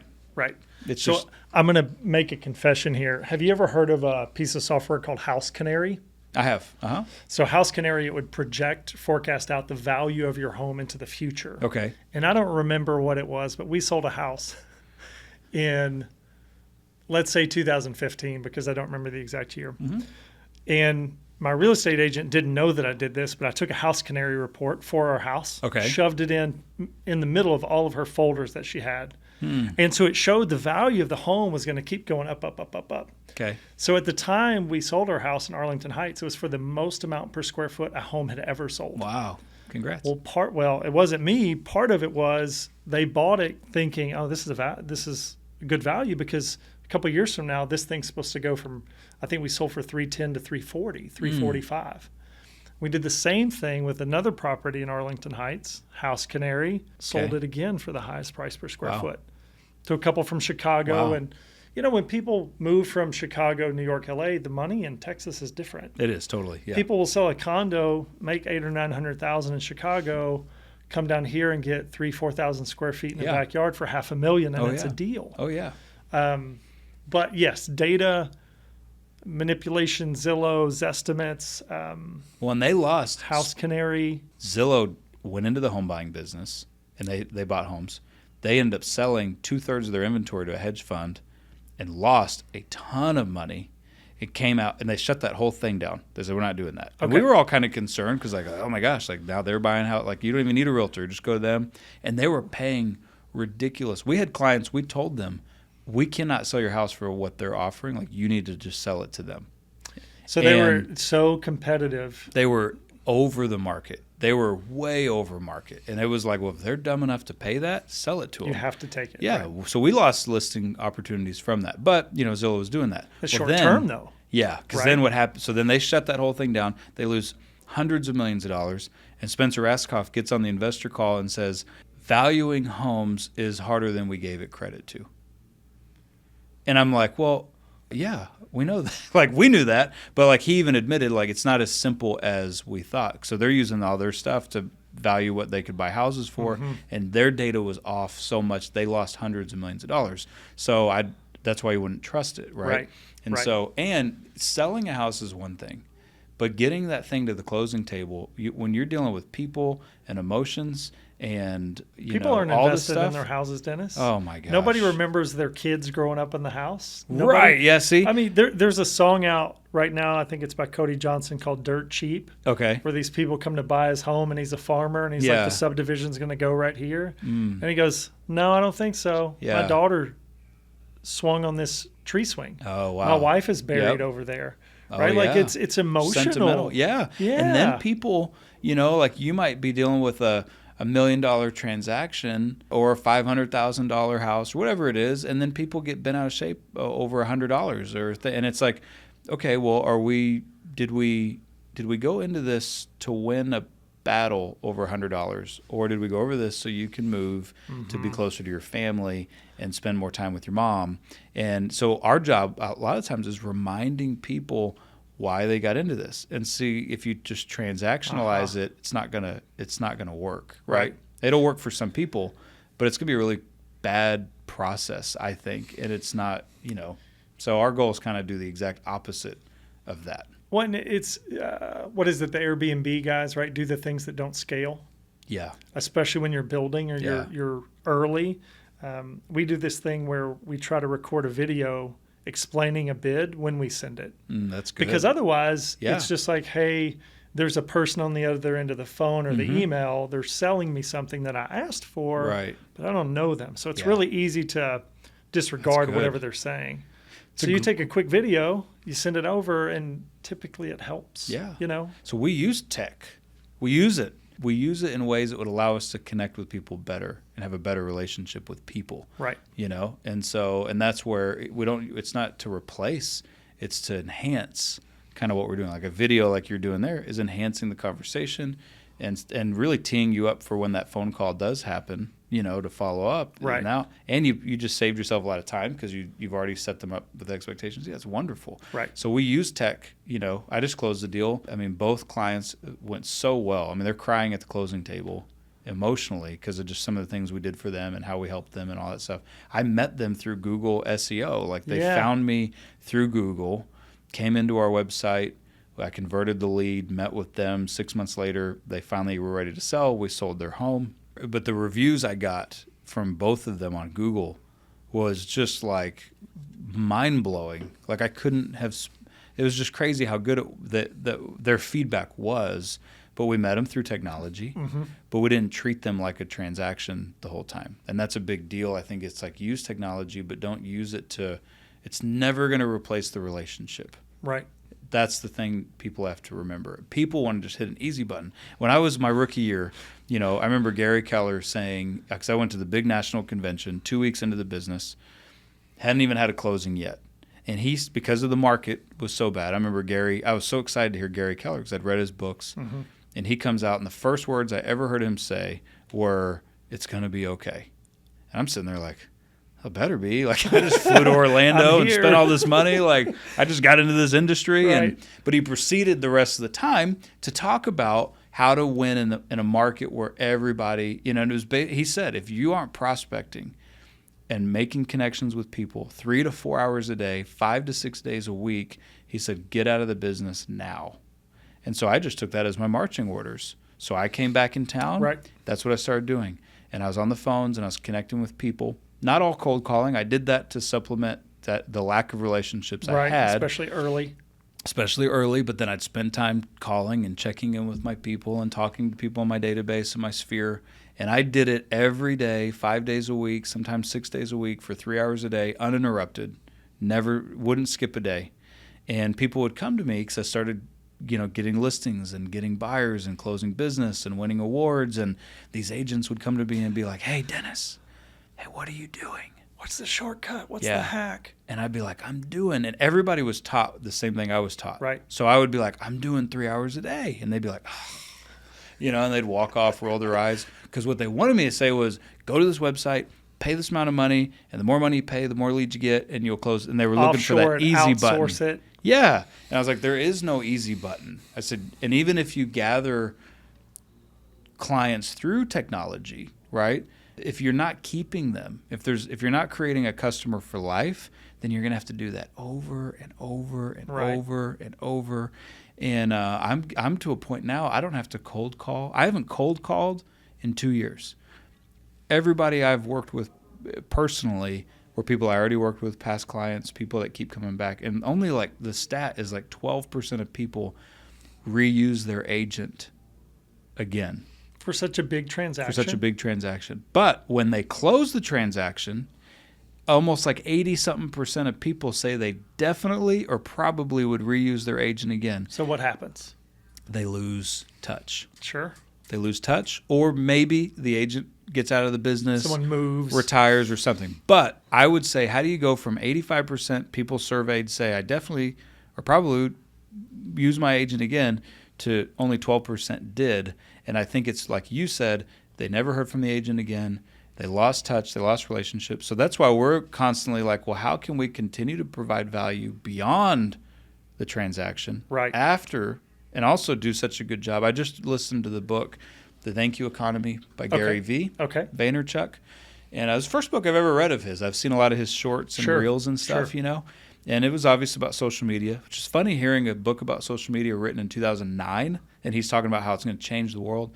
And nobody paid attention. No. But even him, I kind of misjudged him, because even him, he's like, this is good because it allows you to have a direct human connection with the people, like traditional marketing, billboards, all this stuff, that's not going to work the same, because now you can go and actually talk to the person who just had a good or bad experience with your company or your product. Right. And he's like, and if you don't get in on these conversations and get into the game, like, you're going to miss out. But one thing that he said, which I loved, he said, you can spend money when you're trying to grow your business on a platform, or on, give your money to Clear Channel and get a billboard, or give it to the radio advertisement, and maybe you'll get people. Or he said, or take that amount of money that you're going to spend and give it to your people through customer experiences, through 5-star, unreasonable hospitality, client events. And he was talking about a company that would host these events and give away free drinks and burgers and all this stuff. And they were using Foursquare to, like, bring people in, but offer all this promotion. He said they took their money and invested it in their customer versus investing it in the people they don't know. Now, both work, right? But sure. And we do both. And at different stages, right? Not everybody can just go get billboards. No, right. And so we spend money to market to people we don't know. But what we don't do is skip over the people we do know to do that. Right. Does that make sense? Right. And most people, I did this for years. I was cold calling. And it's all in technology, because it's like, technology is good, but it doesn't replace your job to maintain relationships. Right. That's my whole point. I spent years calling people I didn't know, spending 80% of my time doing that, when 90% of my business came from people I already knew, and I was not calling them and maintaining a relationship at all. And the year I switched and I quit spending all my time, there's nothing wrong with cold calling, but you don't cold call in replace of calling the people that already like you, already know you, already trust you. So I told my coach 2 years ago, I said, I love cold calling. I actually do. It's like a sick thing, I guess, for me. And I told him my reward, because I like doing it so much, is if I've nailed all the calls to my sphere and keeping up with the people I already know, and I have time left over, then I get to cold call. He's like, you're so sick. That's just ridiculous. Like, I can't get people to cold call. Sure. And I'm like, I like it. But in 2 years, I've not been able to even keep up. So I've not even earned the right to cold call, because I haven't done a good enough job keeping up with already the clients and people that we know. Does that make sense? Yeah, think about it. Things are so simple. Yeah. Just think about it as a personal level. You have a group of friends. If you never interact with them because you're trying to get other or different friends, are they going to be around when you need them, when you want them to do something with you? No, it's no way. Things are very simple if you have the time to take a step back. Yeah, it's simple, not easy, right? Yeah. But we want to overcomplicate it. And I tell the guys on my team that coach, I'm like, you're going to sound like a broken record, and you just have to be okay with that, because it's like, we're going to come in and we're going to do it this week, and the next week we're going to do it again. And people are going to be like, is that it? I'm like, yep. And then we're going to do it again. And we have a ton of leverage.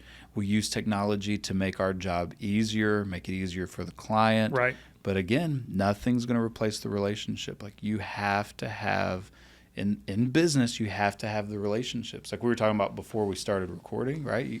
You know, and you don't know who that person's going to be. But I mean, think about this. Our focus, like right now, is if you're building a business, you have a choice. You can have build relationships a mile wide and an inch deep, or you can have a focus group of people that you have an inch wide and a mile deep relationship with them. So I talk to agents or you can talk about anyone in sales, and it's like, hey, okay, you have 5,000 people over here, and maybe you convert, 1%. Right? Maybe, right? And that's what's that? That'd be 50 deals, okay? 50 transactions out of 5,000 people that you're an inch deep with. Or you go have 20 people, or let's say 25 people that you you immerse in their worlds, and they each give you one deal a quarter, 4 deals each. That's 100 deals a year. If they all gave you 2, that's 50. So would you rather have really deep, meaningful, genuine relationships with 25 people, or do that with 5,000? And if you don't have anybody, maybe you have to go do the 5,000 for a while, right? And then capture those people. But that's what I think gets missed, is they just stick with the 5,000 because that's what they know, and they never go nurture the relationships. I'd rather have 25 people that are sending me a referral a quarter, and that's 100 deals a year, and my whole world's having fun and having life with these 25 people. That's recession proof, and that's technology proof. There's no technology that's going to come out. Like Google could change their algorithm they tomorrow. Have, right? With they the do it AI introductions, all this hard won SEO, content marketing. Yep. Now, all of a sudden, they're getting the answer without visiting your site. Yeah. And now, the OpenAI and Wall Street Journal deal. So now all of a sudden they're going to take people with more expertise and authority that you have. Yep. Because somebody somewhere in a Wall Street Journal article answered a question about your industry. How are you supposed to beat that? That's right. You're not. You can't. And again, it's not one or the other. It's a and or. It's not at the expense of. It's just not the expense of, because I do both. But what Gary Vee was saying, which I loved, I would not expect him. I never heard his story until I read the book. I was not expecting this from the book. But it's like however much money. And this is what we did. So 2 years ago, we looked at all of our options to scale the business. John Israel, who you came and heard, yes, he said the things that you do that are unscalable is exactly what allows you to scale. Yes. And I thought, oh, that's good. So I what thought, are they? How much money could I spend doing this to the 5,000? So we did that for a long time, and I cold called for a long time, enough to build up a client base. So then what we decided, once we now had the relationships, we said, okay, well, we're going to take the money we would have spent here, and now we're going to spend it on the client base, and we're going to invest it in the customer experience. We're going to create customer experience that is so good and is so valuable that they go talk about it on Facebook and to all their friends, and they go create ads for you that we could never have paid to do. So then you get someone posting what we did for them and on Facebook, and they're sharing that out, and they're doing all this. And I'm like, that's way better than what I could have paid someone to go do on Google. Right. And so you got to get to the point where you have the people to do it. But once you do, it's just huge. And then the scalability part. And then I'm in the midst of this journey. So check back with me in a few years. But so far, like the first year we did classes, our referral from our current sphere, that number didn't change. We were flat. Same referrals from our sphere and clients as we had the year before.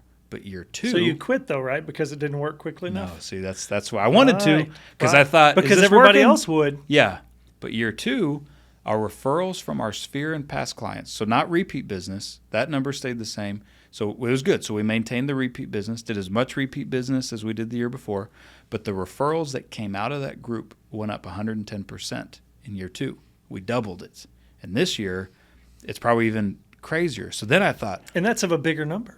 Right. And we actually spent less money, and we actually worked less, because think about following up with 5,000 people versus having to follow up with 25 people. It's like... Unless it's an automated email, right? It's a lot more work. How many automated emails have really got you to go purchase something? Not I can't many. think of one. Right. Right.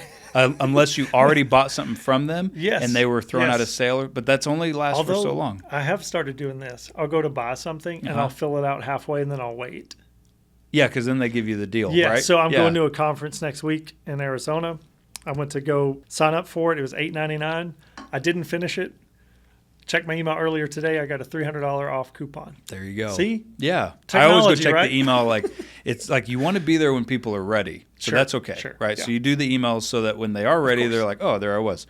But yeah, but it's all about the relationship. So we took most of our marketing budget, and now we're investing it in the customer experience when people are with us, and then we're investing it in things like the events and the classes and the all of that, and we're spending it so our people are getting the benefit of our money, right? And the business is growing through them for that. And here's how you scale it. This is the part I'm like, because people have said, I think your challenge is going to be scalability, and that's where leadership comes in, because it is not scalable to the point where I can just go push a button, or I can double the budget and then the top line grows. Right. At some point you come up against something. It's not linear. It's not like if I'm doing Google and I want to double my leads, I just double the budget. I double the ad spend. But you can't just do that with your sphere necessarily, right? Sure. So I'm like, how do you open up a location? How do you do something that is a relationship-based business? And I believe unless I'm selling widgets on Amazon, if you're in the service business, so let me clarify. And I love service businesses. So I'm in the service business, yes. right? Yes. If I'm selling widgets on Amazon, that's a different situation. Yes. Okay. But I'm selling service, okay? Then what I have to scale are the people and the mindset and the heart behind what we're doing. So if I wanted to go open up another location that was doing the same thing we're doing without me being in it, then it's my responsibility now to go train a leader that can go build those core relationships and that can grow it in the same philosophy and theory, right? And then provide so much value for that team. Does that make sense? They would never want to leave. That's how you could scale it. And that's what we've started to do with our team. Our team doesn't cold call. We do follow up on leads that come in through Google or things like that. Or social media. You're not calling the for sale by owners? Not anymore. But that used to be 25% of my business. I mean, I've heard that's a solid tactic. Oh, I did. When I got back into the business, that's where day one I was calling for sale by owners because I hadn't talked to my sphere in 6 years, Right. So I cold called and I worked for sale by owners and worked for sale by owners until I didn't have to anymore. And then I worked the sphere. So it was a balance. So now I'm teaching the team and I'm training the same way. We're training on the go-giver mentality and gratitude and unreasonable hospitality. Right? Great book, by the way. Read that last summer. Totally changed a lot of what we were doing. That's not Mr. Thank You, right? No. It's a different one. Okay. No. Okay. But I gave him a copy of that book. Okay. And, but it very much in line. Sure. But it was a restaurant. It was a book about the #1 restaurant in the world and how they got there through unreasonable hospitality. Okay. And then Go-Giver and a real estate book called Ninja Selling, all these things. So now instead of me knowing all this, I got to teach my team to where they know it and believe it as much as I do, and that's how you can scale. If you do it and you don't replicate the knowledge and the why behind it and all that stuff, then it wouldn't be scalable. How do you document all that with something like a Trainual so that you're like creating videos and records and you're building this catalog? Yeah. The reason why I ask, right? So in-home services, the companies that make it really big are the ones that can document everything. Correct. Set up a new one and just repeat. Yeah. Right? And so part of that is having this reference guide. Yeah. There's a guide that sells, I think it's 17 or 21 manuals, something like that, 10 grand. You get every manual for every part of your home service business. Wow. And he has like 11 or 12 different service businesses completely mapped out. Yep. 10 grand, you can have it. Wow. And so we're in that process now of starting to document, taking the knowledge from the leaders, from the people that have the experience in a way that you can replicate. Because if you... That's how you scale. So that's that the difference between a business and just a, kind of entrepreneur that's doing it all on their own. So we do document everything. Sure. We're building the website intranet right now for our agents, so it's all there and accessible. But we have a coaching guide, operations guide, step by step. All of it is in it's a system. I could say, here's my playbook, and you could open it up and see every email we send. Okay. It's not all automated like there's tasks, but like a transaction. Right. Every email template, when it goes out, who's going to do it, that's all automated. So we're completely paperless from that standpoint. So even that's documented. Absolutely. That's so we can make it easier on our people and we can scale. We can grow. I want to say 95% of all home service businesses are less than $500,000. Okay. That's go out of business in 5 years because it's one guy. Yep. Right? Yep. So what do you think separates somebody that is okay with a service business, not home services, but just operating a service business, but has no desire to grow it or scale it? What do you think? I know with you it's training and teaching, but why do you think so many people don't do that? They don't want it. Too much work? Yeah. I think there's days as a business owner, you're like, I could just go back to selling real estate and do this on my own and probably make more money, right? But the day I stop, the day I go on vacation, it all stops, right? And that's the difference in, like Robert Kiyosaki talked about in his book, The Cash Flow Quadrant, that's the difference between being self-employed and being a business owner. Self-employed, you own a job, right? But if you don't show up, you don't make money. Yes. Most service professionals they think they own a business, but they really are just self-employed, right? Right. And with the worst boss ever. With the worst boss ever, who has no accountability, gives them all the vacation time they want, right? So it's getting to that business owner side. But I think when I look at success, it's subjective. Like I talked about in the beginning of our conversation, is if the purpose of business is to fund your perfect life, right? I think so I don't ever judge it and say people just don't want it. They're like, my perfect life, so I want to go. I want to sell houses, or I want to go fix people's plumbing. Yes. And then at the end of the day, I want to go home to my family, and that's it. And that's all I want to do. And I'm happy doing it. Right. I'm happy doing the job. Like me, I love selling houses. But there was a point where I hated selling houses, and that was part of my motivation to get into leadership. So I didn't have to sell houses. Right. Today, I kind of am sad that I'm phasing out of that part of the role a little bit, because I truly love it. I love helping people. Because we have a system and process now, it's a whole lot easier than it used to be. But there are some people, they just love that part of it. And I think if they love that and they're making the money they want, they're living the life they want, cool. And I think they just don't want to go through the pain of building something. Yeah. So in my last role, business been around for 45 years. The owner was doing the same thing the day I left as the day he started. Wow. And I always, in hindsight, right, I can look back with fondness and say, there's nobody better that you'd want to do that work for you than him, because he loved it so much that probably 39 years after he started, he could have stopped, but he did not. Wow. And so I have a family member that's a master electrician. He's on his tools. He'll be on his tools until he's done. Wow. And when he's done, depending on what happens, he may or may not have anything worth selling that anybody would want to buy. So for those two guys, one of them, it was just a love of the work, where he loved to talk to customers. He loved to sell something. He loved the relationship. And then my uncle, there's just no alternative, because he didn't trust people enough to train them and to hold them and be accountable, because that's a different skill set, right? So like being a master electrician or an amazing real estate agent, that's different than leading people in a business to 100%. Grow and scale. And so, so some of it's lack of knowledge too. Like they either don't know what's possible. Right. They don't know what the other end of the tunnel looks like for them if they did that, you know? So it's like, could they have a better life by doing it? Sure, probably. And would they want that? Sure, probably. But also nobody's taken the time, and they haven't taken the time because they're so wrapped up in doing the job to explore that. And it's been, like for me in the last 6 months, it's been an investment back in the business to make this transition of, you know, my production coming down, team production going up, where I'm not the one doing 80% of the deals. It's an ego thing too, a little bit. It is, yeah. Probably not for my you. team's kicking my butt right now. But it's good. Like, that's what I want. We're doing that intentionally, where they're doing that, and that gives me more time to build and document and create value and lead. Right. But I think part of it is just lack of knowledge, and they don't know they can. You know, like I explain cash flow quadrant to people. And I teach that in my investment classes. That's teaching people how to think about business and money and opportunities. And you can tell, like, nobody's ever told them that before. So there's a big lack of that financial literacy too, leadership, business, that's just out there. And I think everybody has the opportunity to go on YouTube or buy a book, and there's no excuse for not knowing. Right. But there is a lack of, like, why in people. Like the Simon Sinek's book, I'm reading his book now, The Infinite Game. Okay. But he wrote It Starts With Why. And that's how I start my investment classes. First section is, why are you doing it? Because if you don't know why you're doing it, you won't do it, one. Two, when it gets hard, you'll quit. Mm-hmm.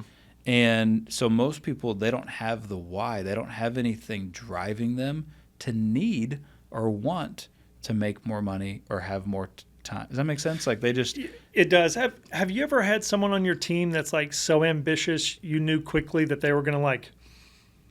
There weren't enough levels in your company for them? Have you run into that person yet? Or could that happen in your business? Yes. I not you know currently. What I mean? Yes, but I had someone recently, and they were kind of wanting to do a different type of real estate, and I was like, I don't have those opportunities, the opportunities they want. Sure. And that's part of what in the hiring process is figuring out what do they want and how much money they want to make. And if I can't get them there, I'll tell them that. Right. But also, I take that on as a challenge as the leader to go make the world that we're in as big as possible. Right. So that whatever everybody wants to accomplish, including myself, can fit inside of that. And if it can't, I am happy for them to go and go do that on their own, because maybe I don't want to do that. I don't want that to be in our world. Sure. Or it's just bigger than what it is. My job, I feel like, as a leader, is create enough opportunities to where everybody can get what they want within that, and we do it together. Not because I want to have them trapped in there. Right. I'm going there anyway. Like I'm wanting to go there. Right. And I want people that you're in want the to car go with them, right? Yeah. So it's like, let's go make this car bigger, you know, and let's go, you want to you want to do that? Oh, you want a third row? Well, let's go make a third row, right. you know? Right. And so I tell them, like, if I become a limiting factor to your success, I am expecting the relationship to be over. Right. That's on me. Right. So part of my job as leader is to not be a limiting factor for them and have a vision big enough for them to be able to accomplish what they want to accomplish, you know? But I'm okay if I'm get to a point and I say, hey, this is all I'm going to build. And if my goal would be like? Still working on it. Okay, sure. I didn't expect to be selling real estate again. You know, 5 years ago, I was so far in the corporate ladder close, right? of being. Oh, I turned down 3 offices the day I quit, and that was my goal. I'd worked towards for 10 years. Mm-hmm. I was so far from the selling real estate job in terms of just the organization. To me, I started over 5 years ago. What gave you the courage to do that? Because I'm just I'll do a sports analogy, right? Sure. You're in high school, you play baseball, you get drafted, you're in the minors, single A, double A, triple A. The call comes, the big leagues are ready for you, and you're like, you know what? I'm going to do something else. Yeah. Most people can't make that decision, even if internally maybe they know that's the one or they've had an inkling. How did you have the courage to do that? And not only do it, but go back. I knew for 2 years I didn't have peace about where I was. But I didn't know why. Like in my brain, I kind of had it figured out. And I'll give you the short answer and the long answer. The short answer was there was no other option for me. Okay. I was out of alignment with where the company was going. And I knew if I'm out of alignment today, I'm going to be really out of alignment in a year and in 5 years. Things move fast, right? So we were already where we were in alignment. And I was like, I could be here for the rest of my life. But when we got out of alignment and my goals changed and my vision for the type of business I wanted to have and be a part of and sleep at night I didn't feel like I could build that anymore. Okay. And I was like, I don't want to dedicate the next 10 years of my career. I thought that at some point it would probably happen. I'd be out of alignment, but I thought I could get in and get out before that happened. And so I realized I'm not. It's happening now, and I gotta go. So I had my answer on a Friday. Did you talk to anyone, or did you internalize No. Well, I got my answer on a Friday, and I quit Monday. Okay. That quick. Yeah. Not even 24 business hours went by. So I obviously talked to my wife. I talked to my spiritual mentors about it. One of them. And talked to a couple guys that I knew. But I knew within 5 minutes of getting my answer, I was done. But then I had to tell everybody else I was done. And then I was done. And that Monday morning was like the meeting of meetings. I'd worked my entire real estate agent career to get to that morning. But it was a God thing that I got the answer I wanted Friday, because then I knew exactly what to do on Monday. But Thursday, I did not know I was going to do that. That's what's crazy. Friday, I knew I was going to do it. Thursday, I didn't know I was going to do it. Monday, I resigned, and I turned down those opportunities. I walked away from 6-figure salary, and I turned down 3 humongous ownership opportunities. What was that like? Just to talk to people that had known you and thought that they knew that, like, what, just personally, professionally, what was that like to talk with those people? Well, the person I had to resign with, that was a shocking it was a huge shock to them to not see that coming. Okay. I had perfect peace about it. Right. Like I knew, and I called Kim, my director of operations, either that weekend or the morning of going in. She gets to work at like 7:00. So, because she has a long commute, so by her own choice, she just decides to get to work before it starts. Yeah. And she drives an hour. Okay. One way to get to the office. Okay. She's been with us. We just celebrated her 6 years. Wow. So I told Kim, I said, hey, I'm going to step down. I'm coming back into the team this morning. And I told her why. And I literally, that part was crazy, because I'm like, I had to tell, like, so she was already on the team, but we hired her to work with the guy that was running the team at the time. And so I was like, I'm going to be coming back. I just want to give you a heads up. Like, that was crazy. But I had perfect peace about it. And on the spiritual side, I knew, like, I didn't have peace. And my goals always follow the peace. Right. And so I prayed. There's a Bible verse. It's Proverbs 19:21, and it says, "Many are the plans in a person's heart, but it's the Lord's purpose that prevails." And so, I'm like, okay, cool. So I told the Lord, this is how I would pray for 2 years. Like, I don't have a peace. I don't know why, but you've not shown me anything else. So here's my plans. But if your plan's different, if you have a different purpose for me, I want you to know that's what I want. But you got to show it to me, because I don't know where else to go right now, because I've gotten this far. Mm-hmm. And so far, it's everything I've done has been really good. It's all working well. Leading up to this. Yeah, like this moment. Yeah, like you would think it was, and I believe it was the plan for my life up until that point. Right. And then, so for 2 years I prayed that way. And then on a Friday afternoon, and I'll tell you later the full story, but I had the sign that I needed that gave me a glimpse into the future of where we were going. And I actually, Brandon, who's here in the studio, was with me that day, and that last straw happened, and I said, I'm done. That was it. I got what I needed. And then that Monday, I quit. I resigned, went back into the team, and I literally, it has been like starting over the last 5 years, because I went back to build a bit. We had no houses under contract when I left. So, like, literally had zero on the board, and I was like, hey, I hadn't sold real estate in 6 years. I know. I told my wife, I said, well, I guess we're going to see if all the stuff I've been coaching and teaching still works. Because, sure. And I knew it did. Right. And then I had to go do it like a rookie agent all over again. Yeah. But that was the best decision professionally and financially ever. And it's a God thing, but like just going with what I felt was the right move, standing on what was right, and doing that. Like, I mean, our net worth's probably up 10x since then. Over that. In 5 years. The business is, I mean, we're on pace to do, I mean, more sale. I mean, it's crazy. We've probably sold over 500 something, 600 homes since that day as the team. And then now with the growth trajectory, we're on probably by next year, we'll fall somewhere between 70 and 100 million in sales this year, in terms of gross sales volume, in houses. That works. Which is crazy in 5 years, right? Yeah. So, and the one advantage, and it was cool because I still have a good relationship with my mentor at the time, and the one I had to part ways with, because I didn't have any issues with him. We were good. He did. Did he stay? He did. Yeah. Okay. But he told me he's deep. He's real deep in. So, but he was like, he did tell me the one thing I knew as well. He's like, well, he said, you're gonna have an advantage coming back into this game because you know leadership. He was like, that's like gonna be your secret weapon. And I've been like tortoise in the hare. I've been the tortoise for the last 5 years. So we've just been, building. I've wanted to grow and hire for like 3 years, but we didn't have the foundation yet, the systems and all that stuff. Right. So I wanted to build that before we grew. But it was the leadership and being able to teach leadership now that's helped us accelerate that. What we've done in the last 5 years, I never even accomplished prior to going into leadership. Okay. We sell more houses today than I did, back then. Probably sold more houses in that first year or two back than I did, in the 4 years I was there. So it worked out. It was great. Yes.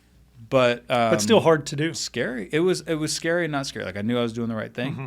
but I was also at the same time like I did not see that coming. Like, I knew something was going to be different, but I didn't know I was going to go back selling real estate. What happens to businesses like yours once they reach a certain scale and visibility? Does somebody come along and say, "Hey, we like what you're doing. We'd like to buy you. We'd like to incorporate you," or do you have to hit a higher number before you become like an acquisition target for a bigger brokerage? No, you could. I think you in like a real estate business, I think you get to like that $100 million range. If you're grossing as a company $2-3 million a year, you've built something that's bigger than just you. Right. There's a big team, and that's attractive. But it's tough in real estate because it is a lot of times it's still really reliant on the leader. I'm working to build something that's not like that. Where leadership's present. But I think you'd have to keep the leader on. And one of the top teams in the country, who's based in Dallas-Fort Worth, got bought out by a really big company. Okay. And he got half his payout in the beginning. And it was a multi-million-dollar payout. Sure. And he had a big team, probably 30 people. Okay. But he had to stay on for 5 years. As an earn out. and earn out the rest of it. Right. And so he got paid salary, and then he gets the rest of his payout when he leaves. And I think that's the only way you could do it in a real estate business. Sure. Because you see a lot of service. One of my clients owned a lawn care business, not mowing lawns, but treating lawns. Sure. And he sold it to a big company. And I bet you 80% of that business moved on to someone else. And I'm listing a house for him right now. And I told him, because when he left, he had just done a service for us. We had no letter. They didn't let him reach out to any clients and say, hey, I've trusted this company to take over the business. And we started getting a bill from them, and they never even performed a service. And they didn't know why the bill was like half what they would have done it for. And so they ended up just forgiving the bill because none of us could figure out what was going on. We're like, we don't use you guys. And we told them the price, like, yeah, well, we would have charged you more. So obviously this is a mistake. Sorry. And then I found out later he sold the business to him, and I was accounts receivable from a recent job that we hadn't paid yet, I guess. And so my point is, when the leader's ejected out of it, the business dwindles. So I think you could. I think it's a pretty big business. You'd have to do that. Yeah. Is that still up in the air what the long-term exit strategy for you looks like in terms of sell, stay? No, not for me. Okay. I could see my dollar per hour increasing in terms of what I'm doing, like leading. But I've thought about this a lot.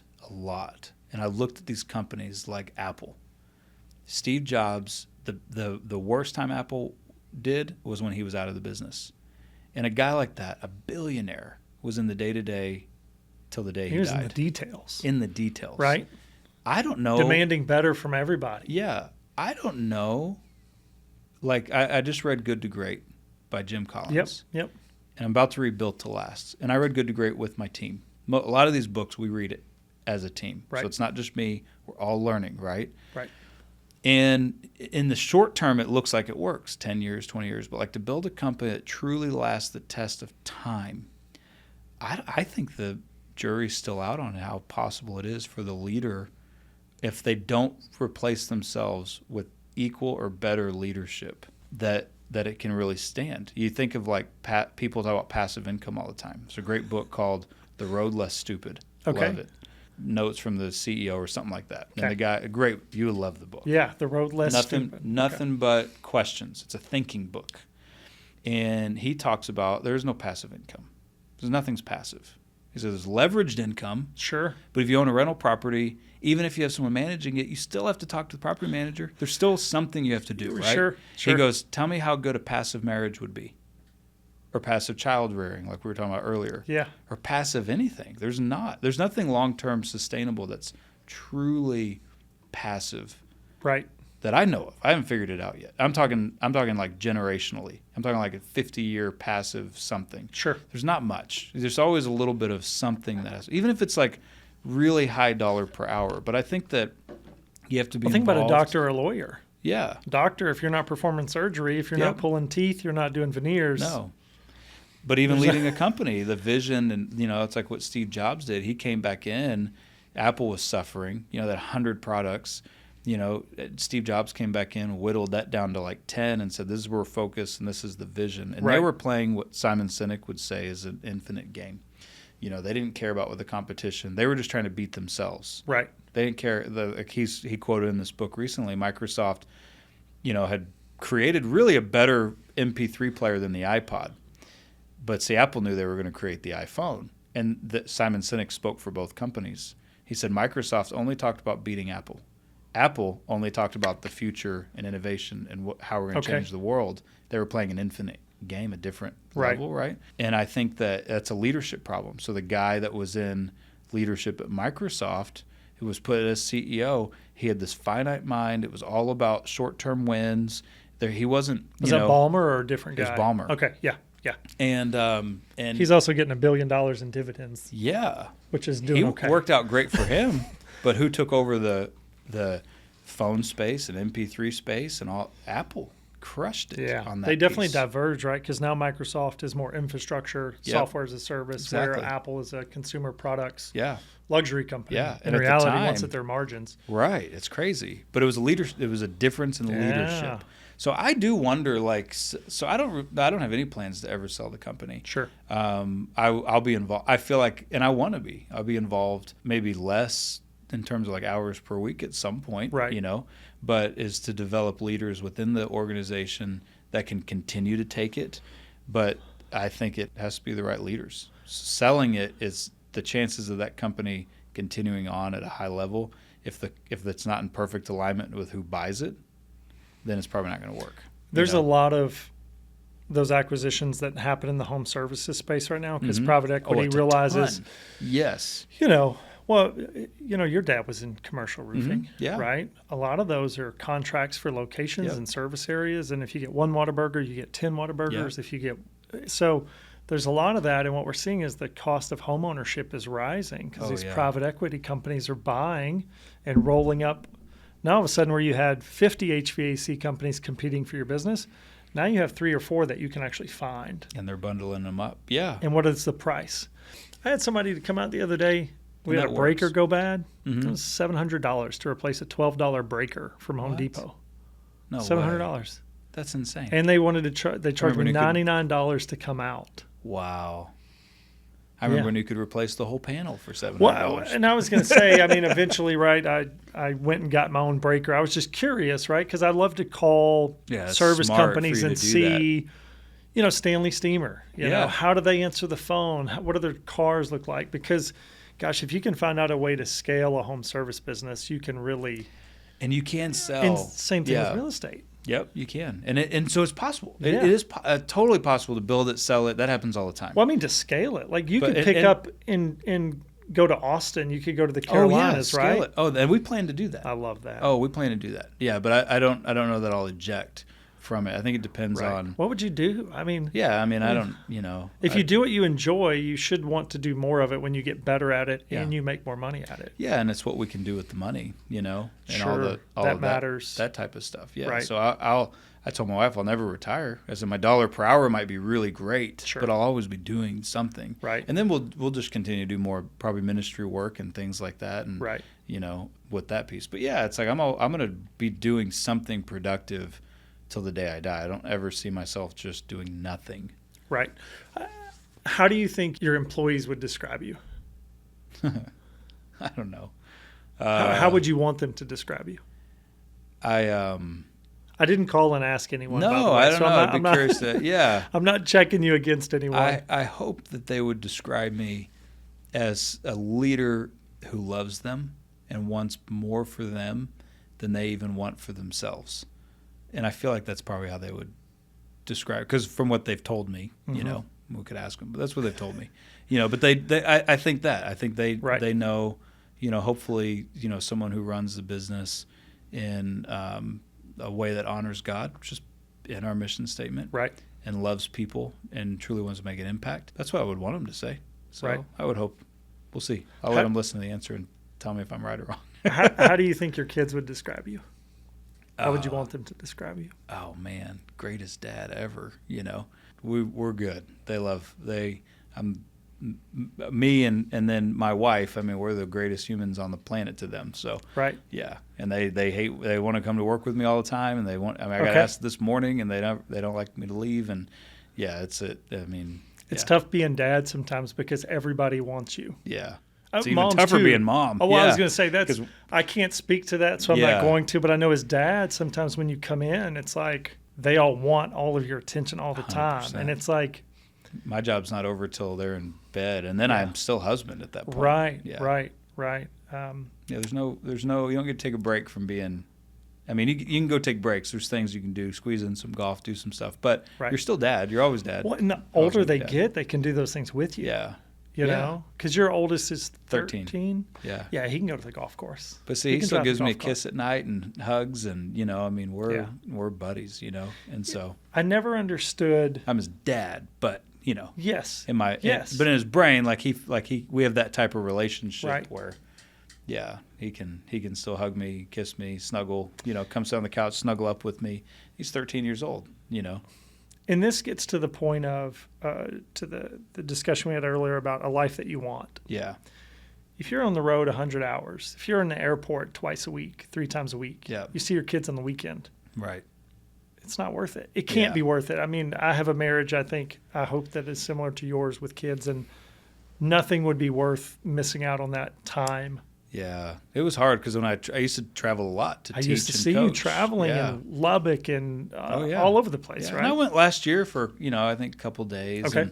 And they're very rare. And I see myself down the road, like Brittany and I traveling, and I'll, maybe be speaking or do some stuff. Sure. I'd love to write a book or two or do some things like that. I'll read it. Thanks. That'd be great. I'd appreciate that. But I see that season of my life being later when the kids are more grown, and it's okay a little bit, but I don't think I could do a career of it because I've thought a lot about that, and I'm like, I just don't. I did that. I worked myself to the bone in leadership. I mean, that I was talk about out of balance. Like I was out of balance a lot. In those first few years, it was just unhealthily out of balance. And I got my health game in gear in probably 2015, 2016, because I was working so hard, pouring everything I had at work, and then I get home, I had nothing left for my kids, and I had little kids. I still have little kids. My youngest is 3. Right. And they want you when you get home, and I'm like, I got nothing left to give you. You can't be a zombie. No. Like, I got to go to bed. And so it's true. So right now it's just I don't feel like for me I'm in that I could do that. I'm not in that season. I could do a one-off once a quarter, go travel for a couple of days and speak. That'd be fine. But no, I couldn't be gone all the time like that. No. My kids wouldn't know what to do without me. Yes. I know. So let's just do general advice questions. If someone is interested in a career in real estate, how would you suggest they start to see if it's a good fit? That's a great question. I would I'd read some books. Maybe even if you can intern, go do that. Go spend some time with somebody. Go have lunch with some people. Give it a trial run best you can. There's a great book that part of our playbook. It's called Ninja Selling. And what I do right now is I give that book to people and I say, read this book. And if you can see yourself doing what's in this book, then take the next step on getting into real estate. So most people get the real estate license and then realize that it's a sales and people job. Okay. I would say read some of these books that describe how to succeed. And if you can't see yourself doing that, then don't get your real estate license. Got it. Okay. Yeah. And if somebody was looking to buy or sell in North Texas in today's market, what advice would you give them? Get with a professional. Don't do it on your own. Get with someone who's got your best interests at heart, for sure. We'd love to help them, but definitely hire someone that is going to do what's right by you and tell you the truth and be honest with you in this market on what it's going to take. That's what I'd say. Hire a professional, just like anything else. This is the biggest transaction of most people's lives, Like I wouldn't be trying to find a discount heart surgeon. You know what I mean? Sure. And a lot of times in a financial situation like this, it can be life and death for a lot of, situations in terms of it's not life or death, but it's a lot of money. Right. And so you're like, who am I putting this into their hands? Even the smallest transactions in real estate, like right now, the average sales price is like $450,000. So, you might look at a $200,000 house and be like, oh, that's a little deal. Well, that's still $200,000. Right. You don't know many people that just have $200,000 laying around. So we treat that deal like it's $1 million deal because it's to whoever we're dealing with, that might be everything they've got. Right. So you need to get with someone who's going to care, I think, for you at that level. We tell people that as soon as a call comes in, someone has decided to part with money, and you don't know how long they've thought about this. That's a great point. You don't know how long they thought about a new door or a new roof or whatever it is. Oh, yeah. And it means something to them. Yep. So how dare you not give them the same time and consideration in their search for what they need and what they're looking for. 100%. So last question is location still the most important aspect of evaluating buying a home? Does location matter still more than anything else to your buyers? Yes. I think it's going to be top 3 reasons for anybody moving or selling is location still. And it's one thing you can't change. You buy a house in the wrong location that doesn't work for you, your only option is to rent it out or sell it. Can't pick it up and move it, can you? Yeah. You buy a house that's the wrong paint color, you can paint it. Okay. You don't like the landscaping, you can change it, Right. So there's a lot of things you can change, But location is one of those things that you're just stuck with. So it's very important. Okay. Very important. Yeah. It's amazing. Yeah. This has been a blast. Thanks for having me, dude. Man. Yeah, this was great.